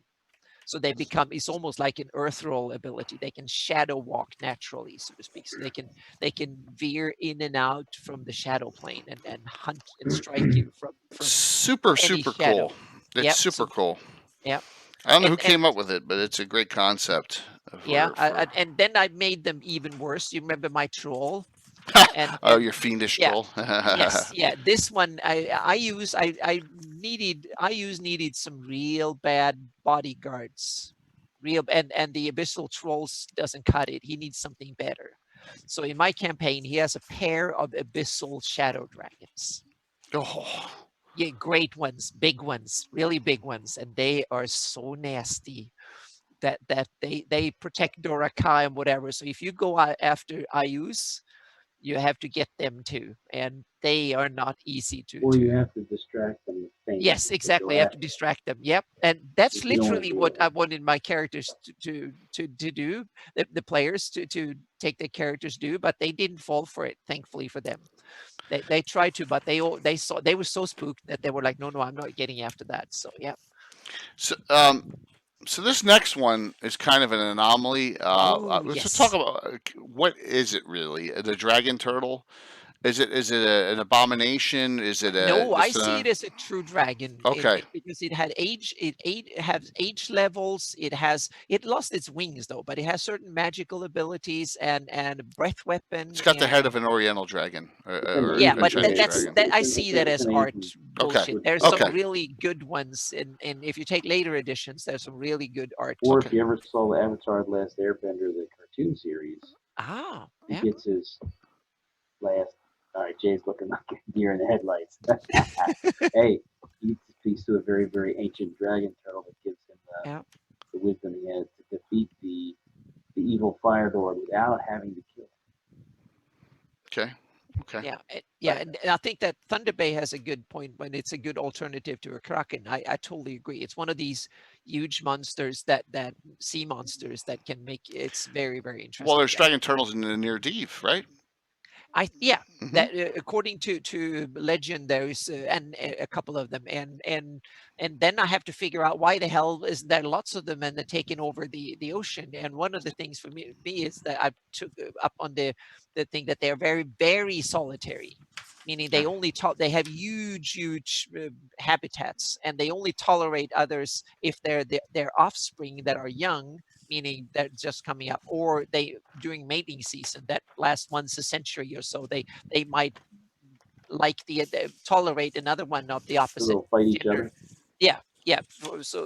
But it will be interesting to see how they hump. But that's another thing. But it's so maybe once a century or so they can tolerate each other for a few years, and then that's it. So that's one of the, and otherwise they will attack and eat each other. So they keep the natural number of them low for that reason. And then I started thinking, what do they eat? They can't just, because there haven't been ships and stuff around that long to Fish, eat. Yeah, fish, no, whales, They but eat big dolphins. fish. They yeah, gotta eat I whales, think they're sharks, slow. Yeah, I think they're slow. They're slow swimmers, and so they are ambush hunters. So sometimes they can ambush things down in the deep. They'll eat some steamed seagulls. They'll fly Or over Yes. Yeah. or and or just they're eat them off the surface of the water. Yeah. or they're like the theory on T-Rexes now that they're so slow that they ate the scavengers. They were Yeah. scavenger types Yeah. too. Yeah. I mean, And it's a cool theory. It's cool. yeah. And then you have things like giant mussels and scallops, things that have shells, like huge crabs and giant crabs and stuff like that are damn difficult to crunch. I think that's because you have a lot of big things like that in the fantasy worlds. You have these giant crabs and crayfish and other big scaly monsters living down in the water and under. And I think that the dragon turtle is a perfect predator for these big scaly nasties that lives in water in a fantasy world. So it makes perfect sense that a dragon turtle keeps these kind of big things with claws and feet and stuff in check. So yeah. And Okay. here's my Yeah. absolute favorite. Here is a trivia Yes. question for everyone, for you two, and for everyone online. What is the most famous fairy dragon in all of Greyhawk? Damn. I'm so tied to my own campaign. Anyone online know the most famous fairy dragon Yeah. in all of Greyhawk? I believe is Jalarzi's Oh yes, Jalarcy's Jalarzi's yeah. I familiar forgot the name. Yeah. Edwina. Edwina, yes, fairy Edwina. dragon Edwina. I should know that. I had the stat block over like a month ago. Yeah. Edwina loves cakes. So They do. Edwina, they're always the bakers and Greyhawk City are always feeding Edwina. So the fairy Yep. dragon, a little bit of a step Oh, out it's here. fantastic. Tim, you Yep. ever used fairy dragons before? I had them around as window dressing for my daughter's campaign when she started out with the 2 pixies. Oh, okay, cool. Yeah, I've They were used hanging out with the fairy dragons and hanging out with the pixies, and Yep. and they heard there was a dragon that had been killed, but they had like an egg, so they thought, well, let's go save it. They can become invisible at will, kind of like Yeah. pixies, or Yeah. become invisible at will. They I they have be them in buds. Elven lands and around Selene and other places. They're around here and there. They're the guardians of the Elven forest and stuff. So yeah. They have a lot of spells, including auto Mhm. irresistible dance, Yep. limited wish, animate Yep. rock, some super high level They're stuff that they can. basically Yeah. dragons made Yeah. to hang out with pixies. They probably try to one up each other on practical jokes. Right, Yeah.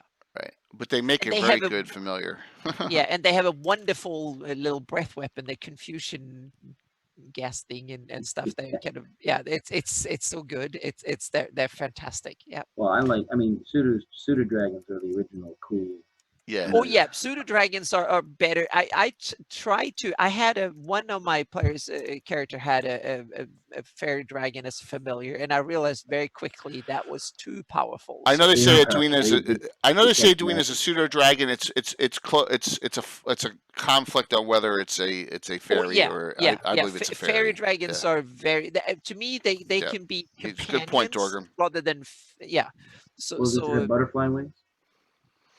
Pseudo dragons, I don't think they Pseudo look dragons like don't, but exactly. but fairy dragons do.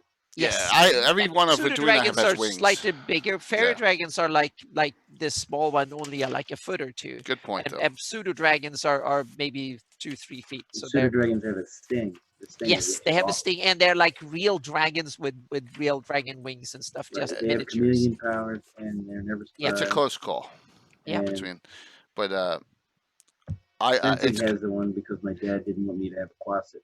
So, Yeah. well, nah, Yeah. yeah. because I was chaotic. Yeah. Sensei was chaotic neutral. No, he wasn't. Yeah. He was chaotic Yeah. stupid. There's a big difference. No, And- just He was kidding. chaotic neutral and Quasits, and as a kid, my dad didn't want to have a chaotic evil minor. Right. Team, and I agree with him 100%. Yeah. So, Didn't want to. But Yeah. pseudo dragons are also much dumber. They're more animal in intelligence, and fairy dragons are as smart as any of the big dragons, meaning they have super tons of genius. spells. Yep. Here comes the raid in. Oh. Yeah, that was Skagit there. Hi. Thanks, dude. Our favorite one of our favorite Swedes. We have two. Skagit. So, Jay, we didn't talk about the breath weapons of gem dragons. Crystal, are we going to skip those? Yeah, we're just gonna bounce around a little bit here at this point. So Because I wanted to Skagit, talk about some of these that are non-lethal but still bad. Well, we can do that definitely, but I want to get on. All right, Go ahead. this is what I want to talk about right now because it's almost 9 o'clock. I want to talk about what we've all done to enhance dragons damage wise or make them more challenging. I'll tell you what I do, and then you guys can run with it. By the way, there's Skagith. Give Skagith a follow. He does a lot of variety stuff. Does some really cool RPG games. Yeah, use the self defense for dragons. I do two things. I double their hit dice right off the bat. All right. Now, not the breath weapon damage. So, an ancient red dragon still has an 88-point breath weapon, but I double them to 22 hit dice right off the bat, and that instead of 11 just makes sense in my game. Secondly, I add a tail attack. Thirdly, I up the claws attacks, and I might even up the bite attack depending. But I give them 4 attacks: 2 claws, 1 bite, 1 tail. Now some do wing buffets as well. I don't do the wing buffets. I know you may do the wing buffets. It That's depends if they're flying. yeah. Well, yeah. True. That's what I do. Yeah, dude. It's 3 a.m. there. Man, unbelievable. Well, So I basically, if they're small, I'll use the regular damage in the book. If they're regular size, I double it. And if they're huge, I triple it.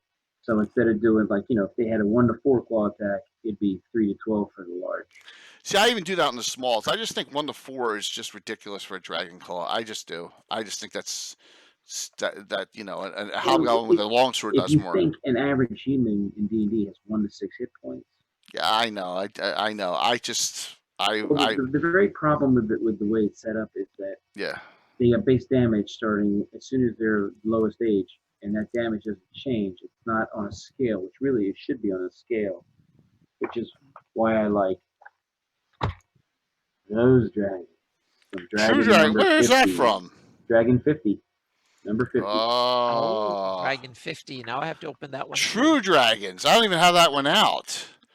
So what does that discuss, and what do you do to Well, enhance them?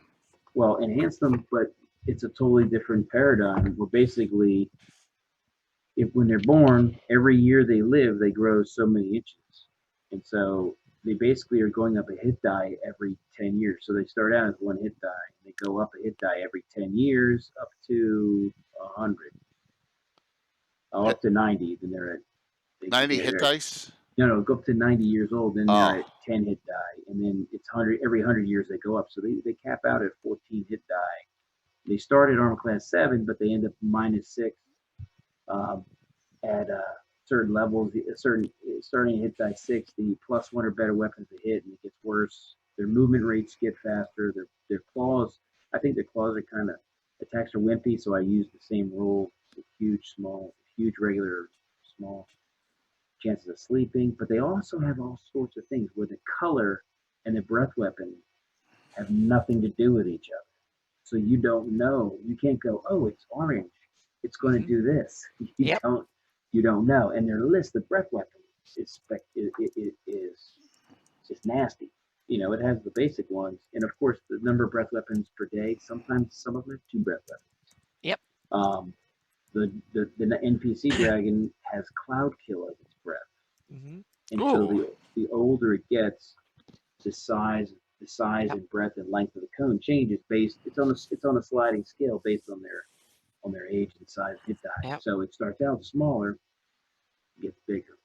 Yeah, and that's the other cool thing you can do in 3.5 and Pathfinder, and even in 5th edition to some degree. You can give them feats, and there's a whole bunch of cool feats that dragons can have. That, for instance, they can have power attacks. They can have all sorts of things that they can do. More attacks. They can do, they can the snatch attacks. They can grab things from the ground when they fly past, and they can do, some of them fly way better than others. So they can do fancy maneuvers and turn around much quicker. Others are clumsy flyers. They don't know much about it. So dragons can even have class levels, meaning you can have, they can rage, some of the nasty ones. So all of a sudden they get, when they get angry and pissed, they can get way more powerful in a heartbeat, so to speak.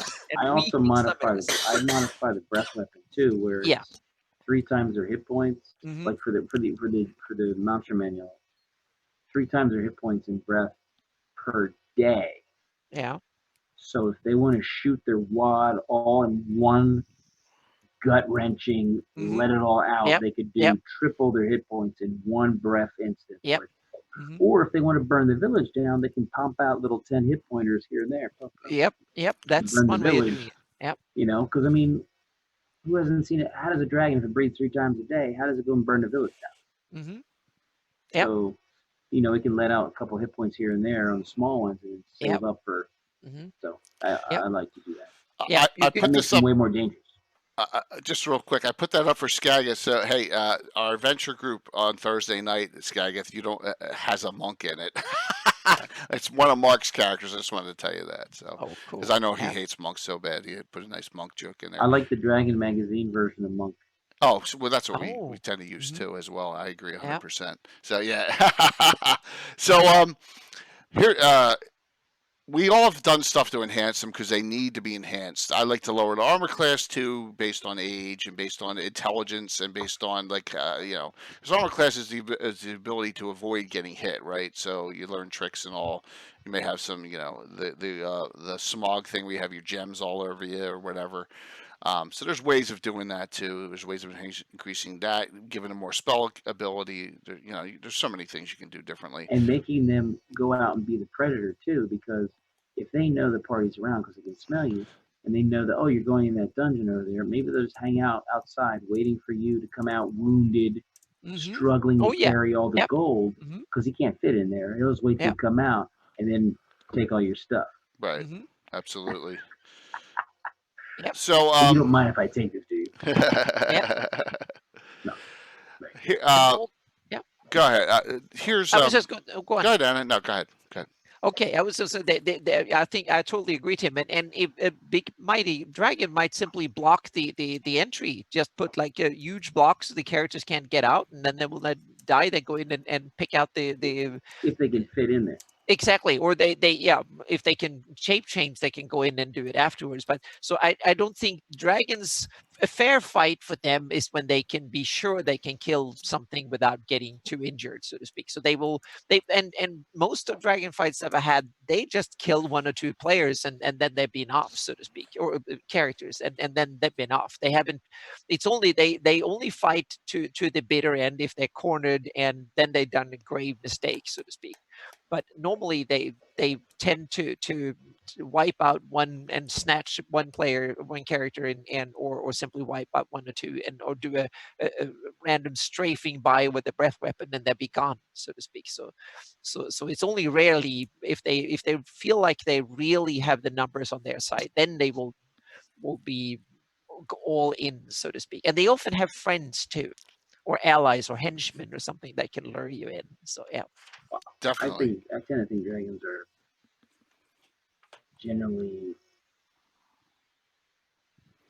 lower in thinking, I think, than I would have mostly. Yeah. Like, they hoard because they're greedy. Mm-hmm. And they can't make anything, they don't produce anything, they don't do anything. Yep. But they want stuff that Mm-hmm. people can do. Yep. Yep. So which is Stingy, worse, your dragon or your anti-paladin?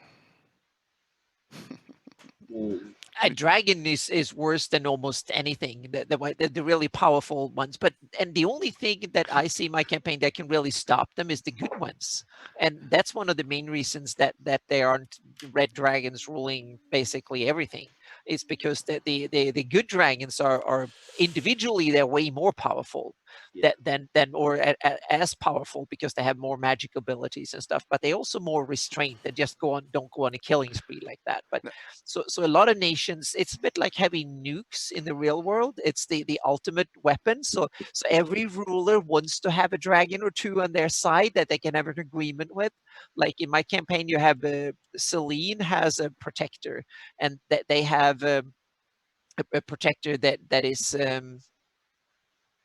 You have Arkail. It's one of the Bahamut's 7 Gold dragons. gold dragons that he lives in Selene. He has a lair there. So he lives in Selene, and had an elven alter ego, so to speak. So he often shapeshifted into an elf.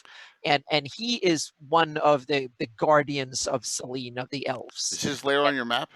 Yep. Not on the Awesome. public one, but it's on my campaign Okay. version of the map. Awesome. Yep. Yep. Awesome. So he has he even has a lair and he has a castle. Oh, So, nice. so Well, yeah, yeah, so because he's in elven form a lot too. yeah, yep. So he has an Super elven cool. when he does, and he is an old worm gold dragon. So that means that Selene has a kind of protection. So Hrothgar, that only lives a couple of 100 miles away, he stays out of Selene, because if he goes in there and raid too much and eat too much and cause mayhem, then Arikal will come after him, so to speak. So that is an ultimate protection. One of the big reasons that there is a Selene no matter what, because the ultimate defense that they have is a gold dragon that is a big baddie that can go after most things. So a lot of some nations have that kind of relationship with, and it's beneficial for the dragon too, because the elves will guard the lairs when he's not there. There will be hundreds of elves around that keeps eyes and ears and whispers in his. If you can trust them. Yeah. Skagith, man, that Yeah. is Oh, like that's the thing. Yeah. that But is like he's a good. super Yeah. nasty. So you're Mhm. saying that Oh, you have inscribed almost like tattoo magic, all those spells, and holy jeez, they realized it was great, and they said our monument they ever seen its presence. yeah. Very cool. That's That's what I like to hear. It's almost like that's like epic. That's epic storytelling. yeah. And It's that's what dragons fantastic. can Yeah. be. Is they Yeah. can get to that epic level. That's so Yeah. super cool, Skagith. That's so And awesome. one of a lot of people say the magic in dragons, I see them as sorcerers, meaning it's an innate ability. They don't sit and read books and memorize like wizards do. Some good dragons can be wizards and have and read, especially if they can take human or elven or other forms, so to speak. But normally the way I see it, the natural magic abilities of dragons is an innate.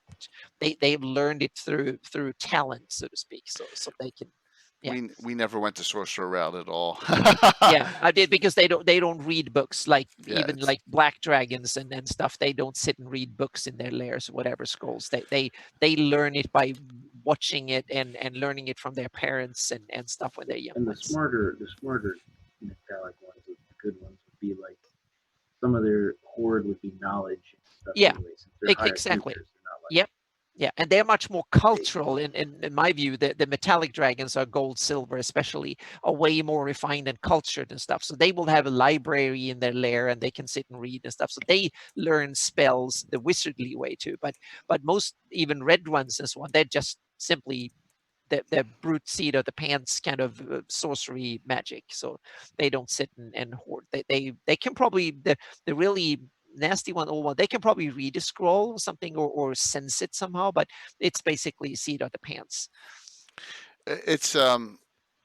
It's cool just seeing all the different like Yeah. things, stories of people. Yeah. There's so many. I mean, you don't want to make a dragon a simple kill. It's just you want to really relish in making it as difficult as possible. I agree. Here's a Yeah. question. I think now, if my memory's wrong on this, we won't cover these that much. The Chinese dragons. I know it says it's Dragon Oriental. Is there a one in the U series? Am I hallucinating, or there is? Does anyone remember? I think there's one in U too, isn't it? Danger at Now you're Dawnwater. way out of my I think there is Danger one, at and that's the Dawnwater? only time I ever remember one published. Can anyone verify that mentally Danger for me? Dumbwater is like U low level. series. What's that? It's very low level, so why would there be a dragon? I thought there was. Maybe is a I'm remembering this pseudo-dragon wrong, in but I could have. U1. What's that? There's a pseudo dragon in U1, and there's a boat. I thought there was On a a ship. carp dragon in U2. Maybe I'm wrong, guys. Carp Maybe. dragon. Yeah, I thought It's a that. pseudo dragon don't remember. in U1. Maybe I'm wrong, Yeah, but he's like a little pet It's of a one of the pseudo boat dragon people. is the only one. I'm going through the PDF here, and I'm check U2 for me. I thought there was a U lung in U2. I could be, like I said, I could be memory. I'm My opening memory could be U2 here. fuzzy on this, but Is carp is like a freshwater, right? yes, this is in the marshes, if I recall correctly. I said maybe I'm completely remembering this wrong. I could be. Dragonflies. And Yeah. I could have sworn there was like a marsh encounter. hang on a second. There is a lair of the Oriental dragon pan lung. All right, that was close. That was a pan lung. It was all right. Yep, So there's I was pan right. lung in U2. Yeah. Wow. It's a coiled Oriental dragon. dragon lair. So there is a dragon. Yep. All right, There's a so it's one step up pseudo-dragon from the in carp. one. It's actually nastier. It's a penlung. Okay. Yep. I knew there was something like that in there because I remember your dad's character got killed by him, Rolk Gaither. Oh. Yeah, that's how I remember that. So these dragons, that's the only published I've ever seen of them. And Well, hey, because Oriental Adventures and Karatur, they probably have some. yeah, that's probably pretty true. That's where a Yeah. lot of them are. Yeah. Fiend Folio, there's a bunch in here. It's something that you can you can use as a change up occasionally to bring them in so your people your players don't know. But I just need to take a break for 2 minutes and yeah, no get problem. the doggy out. No problem. So we got a new follow there too. Frogman, thank you so very much. So we're all over. I knew there was going to be a ton. There was too much to actually do in one show. So and especially specific layers and stuff. Dude, I don't even have that. I've never looked at Dragon 50. I've never looked at that. I'll send you a copy. All right, send it to me, please. So that's cool. It has the self-defense for dragons article in it too. Yeah, well, that's and out of this. Hatching. And hatching, which is in here too. Right, but it's from Dragon. Cool. Yes, absolutely. What's up, Shitahari? How you doing, man? I agree with you with that Dragon book from the 3rd edition. I'm going to take a look at Dragonomicon and take a look at getting that. I use both types of dragons. The Monster Mania dragons I call worms, and the ones from this article I call serpents. So okay. 2 different classifications. Worms and serpents. So I know worm had the terminology of a featherless, wingless dragon. You don't use worm. that. WYRM. Right. It's an old archaic term. It sounded cool to me, so I picked it. This is out of Dragon 92 by Roger Moore. I went right by it. Shoot. It's called a great worm. And supposedly these are, let me get to it. Right here. Okay. Look at the size of that compared to the guy. So this is something that was out of a Dragon magazine article. Yeah, that looks to me like someone just kind of made it up. It almost like it's like a predecessor. It's an ancient. They thousands of years they live. I know Malden, Janice Tretra. If anyone's ever gone to Malden's site, he says he has one of these worms, great worms, 2,800 years old in his campaign. So I just wanted to mention that he uses these great worms, which is kind of cool. But like I said, that was a Dragon magazine article on different type. It was one of those creatures bestiaries they had. They used to show that. So just to show that there's some people have come up with some ideas. Now look, there's no wings on it, but it's got a ton of hit dice. But that was an option that someone else did on a dragon. So look, this is what we're gonna do. I think we are I know we got 15 minutes. We got to do announcements and stuff. I think we'll do some layers and specifics a little bit more next week coming up, and then we're gonna we'll add another monster to talk about. Maybe we'll do beholders too.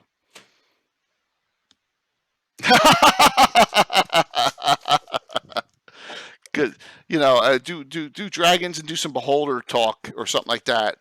It's almost Halloween too. Yeah, that's true. That's a good question. We'll have to think about that. If anyone is a beholder for Halloween, make sure you get a photo of it. Yes. So, Anna, we're talking about the great worm that Malden Dennis Tretra was talking about in the chat. And I'm going to put this up now too, guys. If you want to join our Discord on Greyhawk Online, there it is. I just can press a button now, and I have to ask someone to link it in there anymore. So that'll get you in that. I just want to, since we're in dragons in general, I would say if you haven't read Tolkien's Farmer Giles of Ham, you should. One of his first books. That's probably where they got the idea of subduing a dragon from. Okay. Pretty cool. And that's an old story. It's it's a short story. It's a Tolkien short story. Farmer Giles of Ham, and that was very informative on my own, homegrown world. So I stole that idea of wormwardens and all this other stuff. So anyway, So Anna, three yeah, I've never read it. giants are in it too. Yeah, I haven't read that either. I've never read Farmer Giles' Ham. It's a short story. That's cool. So here, I'm thinking we'll do some more specifics on dragon layers that you have next week, and then maybe for a second part we'll throw in a new monster like a beholder or something. We'll talk about different types of beholders that there are. I mean, there's some cool things with that. We'll see. We'll see. I got a week to figure that out. I have Dragons Part 2 up now, but so I wanted to bring up this one. This is another Dragon Magazine article. I'm sorry, adventure that I ran, and I love bringing this up because it has rule number 1. It's out of this one, I think. It's I think it's out of that dungeon. What's rule number 1 for a spellcaster, Tim? Never bring what on an adventure? Never bring your spell book. Yes. Never bring your spell book. Always bring a traveling along. So this story goes that Alan's character Mistis was a mage, and she just didn't. She says, "Well, I want to bring all my spells. Nothing's going to happen." So she brought her spell book along. This is the Wounded Worm. This is about a red dragon. Gosh, what's the name? I have the article right here. Ancalgaling. That was severely damaged, and it's almost like an underwater cavern lair with no wings and cannot go anywhere, but it's still very nasty. It's a great adventure, and it's a red dragon, and it breathed on her, and she failed all her saves and got killed, and also her spell book was disintegrated and burned. So, lovely thing. Never bring, lesson learned on that one, to not bring your spell book along during an adventure. That's why you get bring a traveling book with limited spells. You gotta carry one of those fireproof safes. What's that? If you do bring it, you gotta bring one of those fireproof safes. Yeah. It's kind of hard to carry that along. But here's the adventure, and I think that's a black dragon that's in that layer as well. There's a smaller black dragon as well. So it was a nasty adventure. But once again, it's in a dungeon. The old dungeons are great for some great adventures or some ideas. Well, yeah, there's some Greyhawk adventures, specific Greyhawk adventures, and some that you can put in Greyhawk easily. Well, the worst dragon you can ever have is the one you run into by accident. Because you're not ready for it. Otherwise, you didn't get all that stuff ready. You didn't get breath weapon protection. You didn't get you're just like, Yeah, and it tends to be makes your day kind of turn into a bad one very quickly. 4 innocent campers on the edge of that smelly water and its campaign. See, now you're giving me ideas, which is cool. So what we'll do is we'll talk. I'm gonna leave the unique dragons for next week. So we'll talk about specific unique dragons. So we got Bahamut, Tiamat. We have the gray dragon, the steel dragon. We have those and a couple others, and then some layers. We'll show some layers on the map. I'll get with Anna and I'll snip some. And we'll show some specific layers that are in Greyhawk, where they are, and what type of dragon it is, so you guys can just take a look at Anna's map and go, oh wow.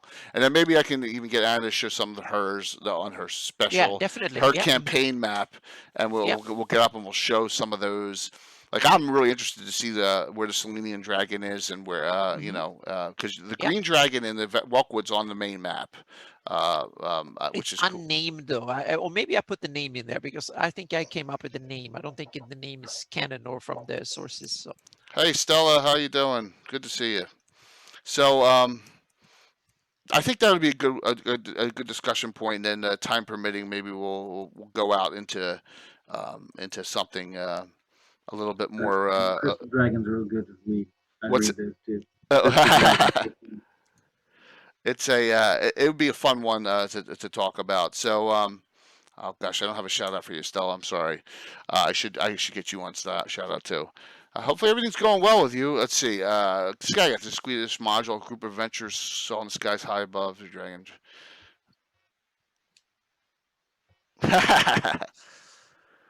Yes, and that is, yes.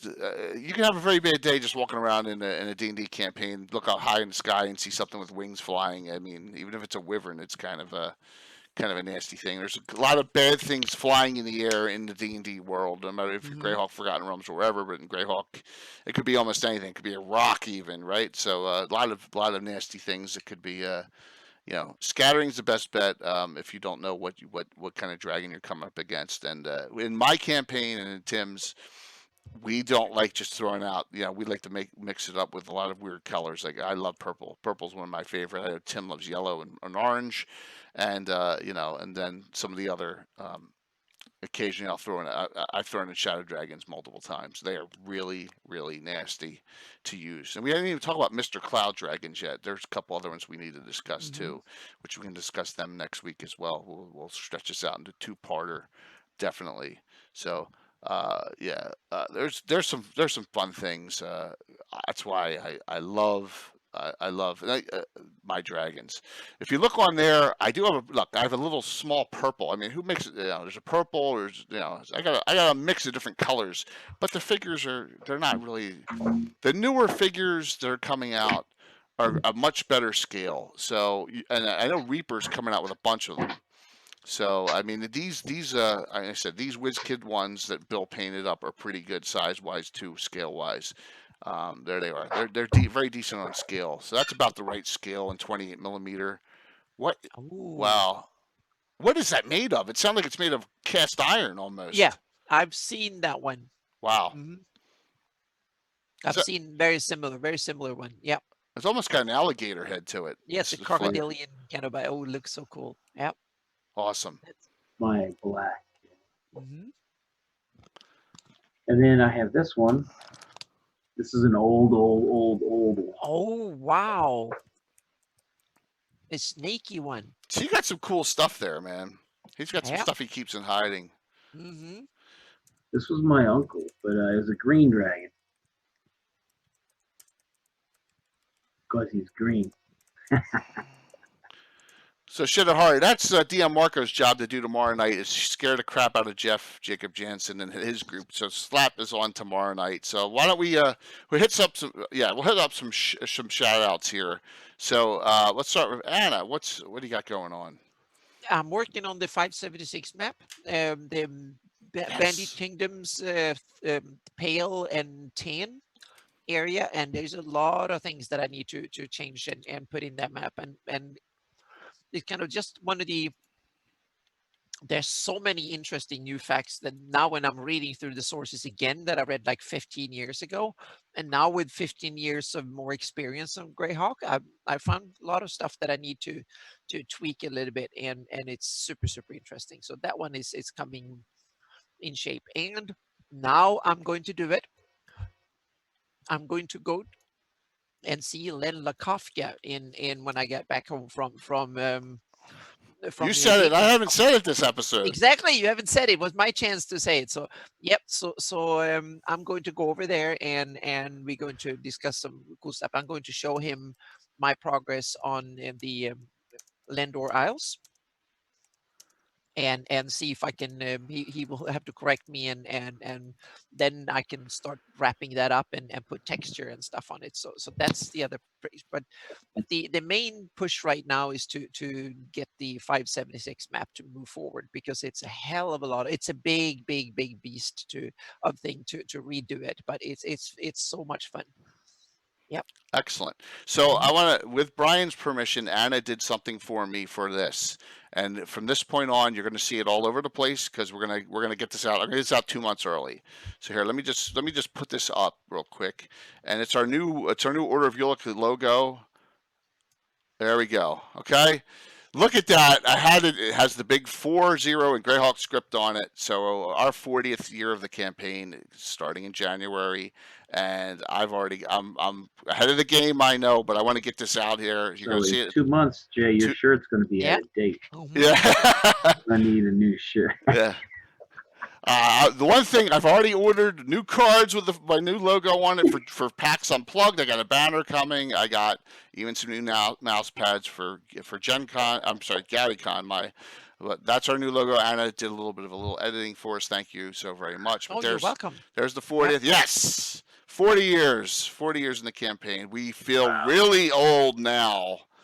So yes, and that was It looks very great on all the new collateral items that are coming. So, Tim, what do we have going on next Saturday? Next Saturday will be the next installment of the Saturday Night Special, the City State campaign, and we'll be kicking off right where we left off. Not yet even healed. Wow, that's just scary. Everyone, I have a 13th level Cavalier and a 9-10-10 Fighter Clark Mage in his City State Invincible Overlord. It's the Old Judges Guild. It's going to be our Saturday night special. This will be the second time Tim has DM'd on the channel. It's really very fun. We hadn't played it for 25 years previously, but now every 6 to 8 weeks I'm trying to get Tim to DM on the channel, and it's cool. going to be Yep. it's going to be a blast. So and that'll be 25 years, but only 8 weeks game time. Yes. 3 one of those games. one of those gaps that no one can explain, and and everything. It's one hell of a time stop. Absolutely. Yep. But that will be 7 p.m. EDT this Saturday, the Saturday special. Plus, we'll have a Reaper giveaway that night too, so you can't go wrong watching, guys. It'll be a sub and a follower giveaway. We'll have both. We'll have 2 giveaways that night for Reaper product upon the end of the Hey, Jay, stream. you did ask me a question earlier. It may or may not come up, but you said which one was worse, my dragons or my anti-paladins? Well, as far as like they We'll tend see. to both be loners. Yeah, we'll see. Yes, absolutely. So I've seen some, man, but Harry, link your stuff in chat. Put your link in chat, and I will put you in my shout out list. Now that I have a little toy that makes it real easy for me to do, I got a stream deck finally. So cool, awesome. I will take a look at that, man, and crank that up. And beautiful. That's cool, man. Super cool. But I'll give you some shout outs down the road. Like I said, I try to put as many as I can on shout out. All right, so this is what's going on. Tomorrow night, Mark's group Slap is up 6 p.m. to 9 p.m. EDT. Mark continues. He's doing Gates of Firestorm Peak. A very cool adventure. They're just starting it, so they got a ways to go in this. It was one of those generic 2E ones with the black borders that they made that you could put into any setting. That'll be super cool. And then Thursday nights we start a brand new adventure we're going back to Hardby with the group we have not seen. I streamed, I think it was our second stream we ever did with this group, so it's been over a year since we played these guys at Reckless Indifference, and they're out of Hardby, and they're kind of the second most powerful mercenary group in Hardby, but they got a lot of neutrals in the group. In particular, I have an NPC. She's a specialty priestess of the Storm Lord. Her name's Kaylin. Tim, her name's Kaylin. So she's based on that Kaylin from Legend of the Seeker. But she's CAC neutral. I can't wait to play that group. And plus, Michael Baton's up to his scheming again. We'll find out what he's up to ever since his church, Zilchus, was burned to the ground, and all sorts of bad things were done to him. And we're back in Hardby, but there's a curveball coming, so you'll see. I'm really looking forward to. Hey, Jason, what's going on? Yes, that's cool, man. Mark's running it tomorrow night, and he's got it going for a while. So yes, Baton is back. Kind of Grenell. He's not in this adventuring group, but he is back for this beginning of this. So I'm glad to see you. Glad to see you hopping on, Jason. Good to see you back on again. And then next Sunday we'll continue this dragon discussion. We'll get a lot of layers of Annas and Greyhawk. We'll do some specific Greyhawks. We'll do some of the dragons we missed, and then if we get time permitting, we'll throw in another monster. I'll talk to everyone about what we want to do. So guys, look at that, good timing. Probably watching the Eagles getting destroyed or something. We'll see. My son came in and said they were doing bad. So hey, whatever. So thanks a lot for another great one. Hopefully we gave you some ideas on what to do with your dragons, some dragons to put up against some people, some of your, hey, you got a party of adventurers, you think they're all smart, throw a yellow or orange dragon against them, and yes, put a shadow dragon. Or shadow dragon. Or yes. let them be in the mountains and have a crystal dragon blind them for 10 to 6 rounds. Yep. Yeah, there's in the mountains on a cliff. All different sorts of dragons that we discussed tonight that you can throw against a party. that's not one of your basic color wheel dragons, and have a blast with it. Even some of the celestial, Oriental dragons are kind of cool just to change things up. So we'll see you next week. I'll see you tomorrow night. I'll be modding. Rox and I will be on doing some modding for Mark's adventure group Slap tomorrow out of the Ohio group, and we'll see you then. And thanks. And I appreciate all of. Thank you, Geek. Really appreciate it. We're trying our best here to keep it going. I'm gonna try and have a special guest come on the next couple weeks. It's kind of a secret. Having a little coordination trouble because they're in the middle of something very grandiose right now. That's a hint. It may end in 15 days. That's another hint. I'm working on that, and then a couple other get some people haven't get a guest or two on for another topic, and I want to talk about. I'd love to have a discussion about miniatures and crafting coming up soon. Wow. Yes, that would be a cool one. So I'm working on that. So yes, Lord Gazumba, my channel here. Mark plays in my game, has been played in my game since 1983. Good question, Shidahari. He plays in my game and DMs the game out in Ohio that Jacob Jansen plays in. So the answer is yes. This channel, 6 p.m. to 9 p.m. tomorrow EDT, right here tomorrow night. So I'm going to end this up with Tim's little storyline for what's going to go on. Let me hit the right button here on this Saturday night, 7 p.m. This will be our Saturday night special. We're on every 2 months or so on a Saturday night. But here's Tim's little storyline at eBay. If you can read it, keep up with it. This is what's going to be going on Saturday. I'll see you guys tomorrow night.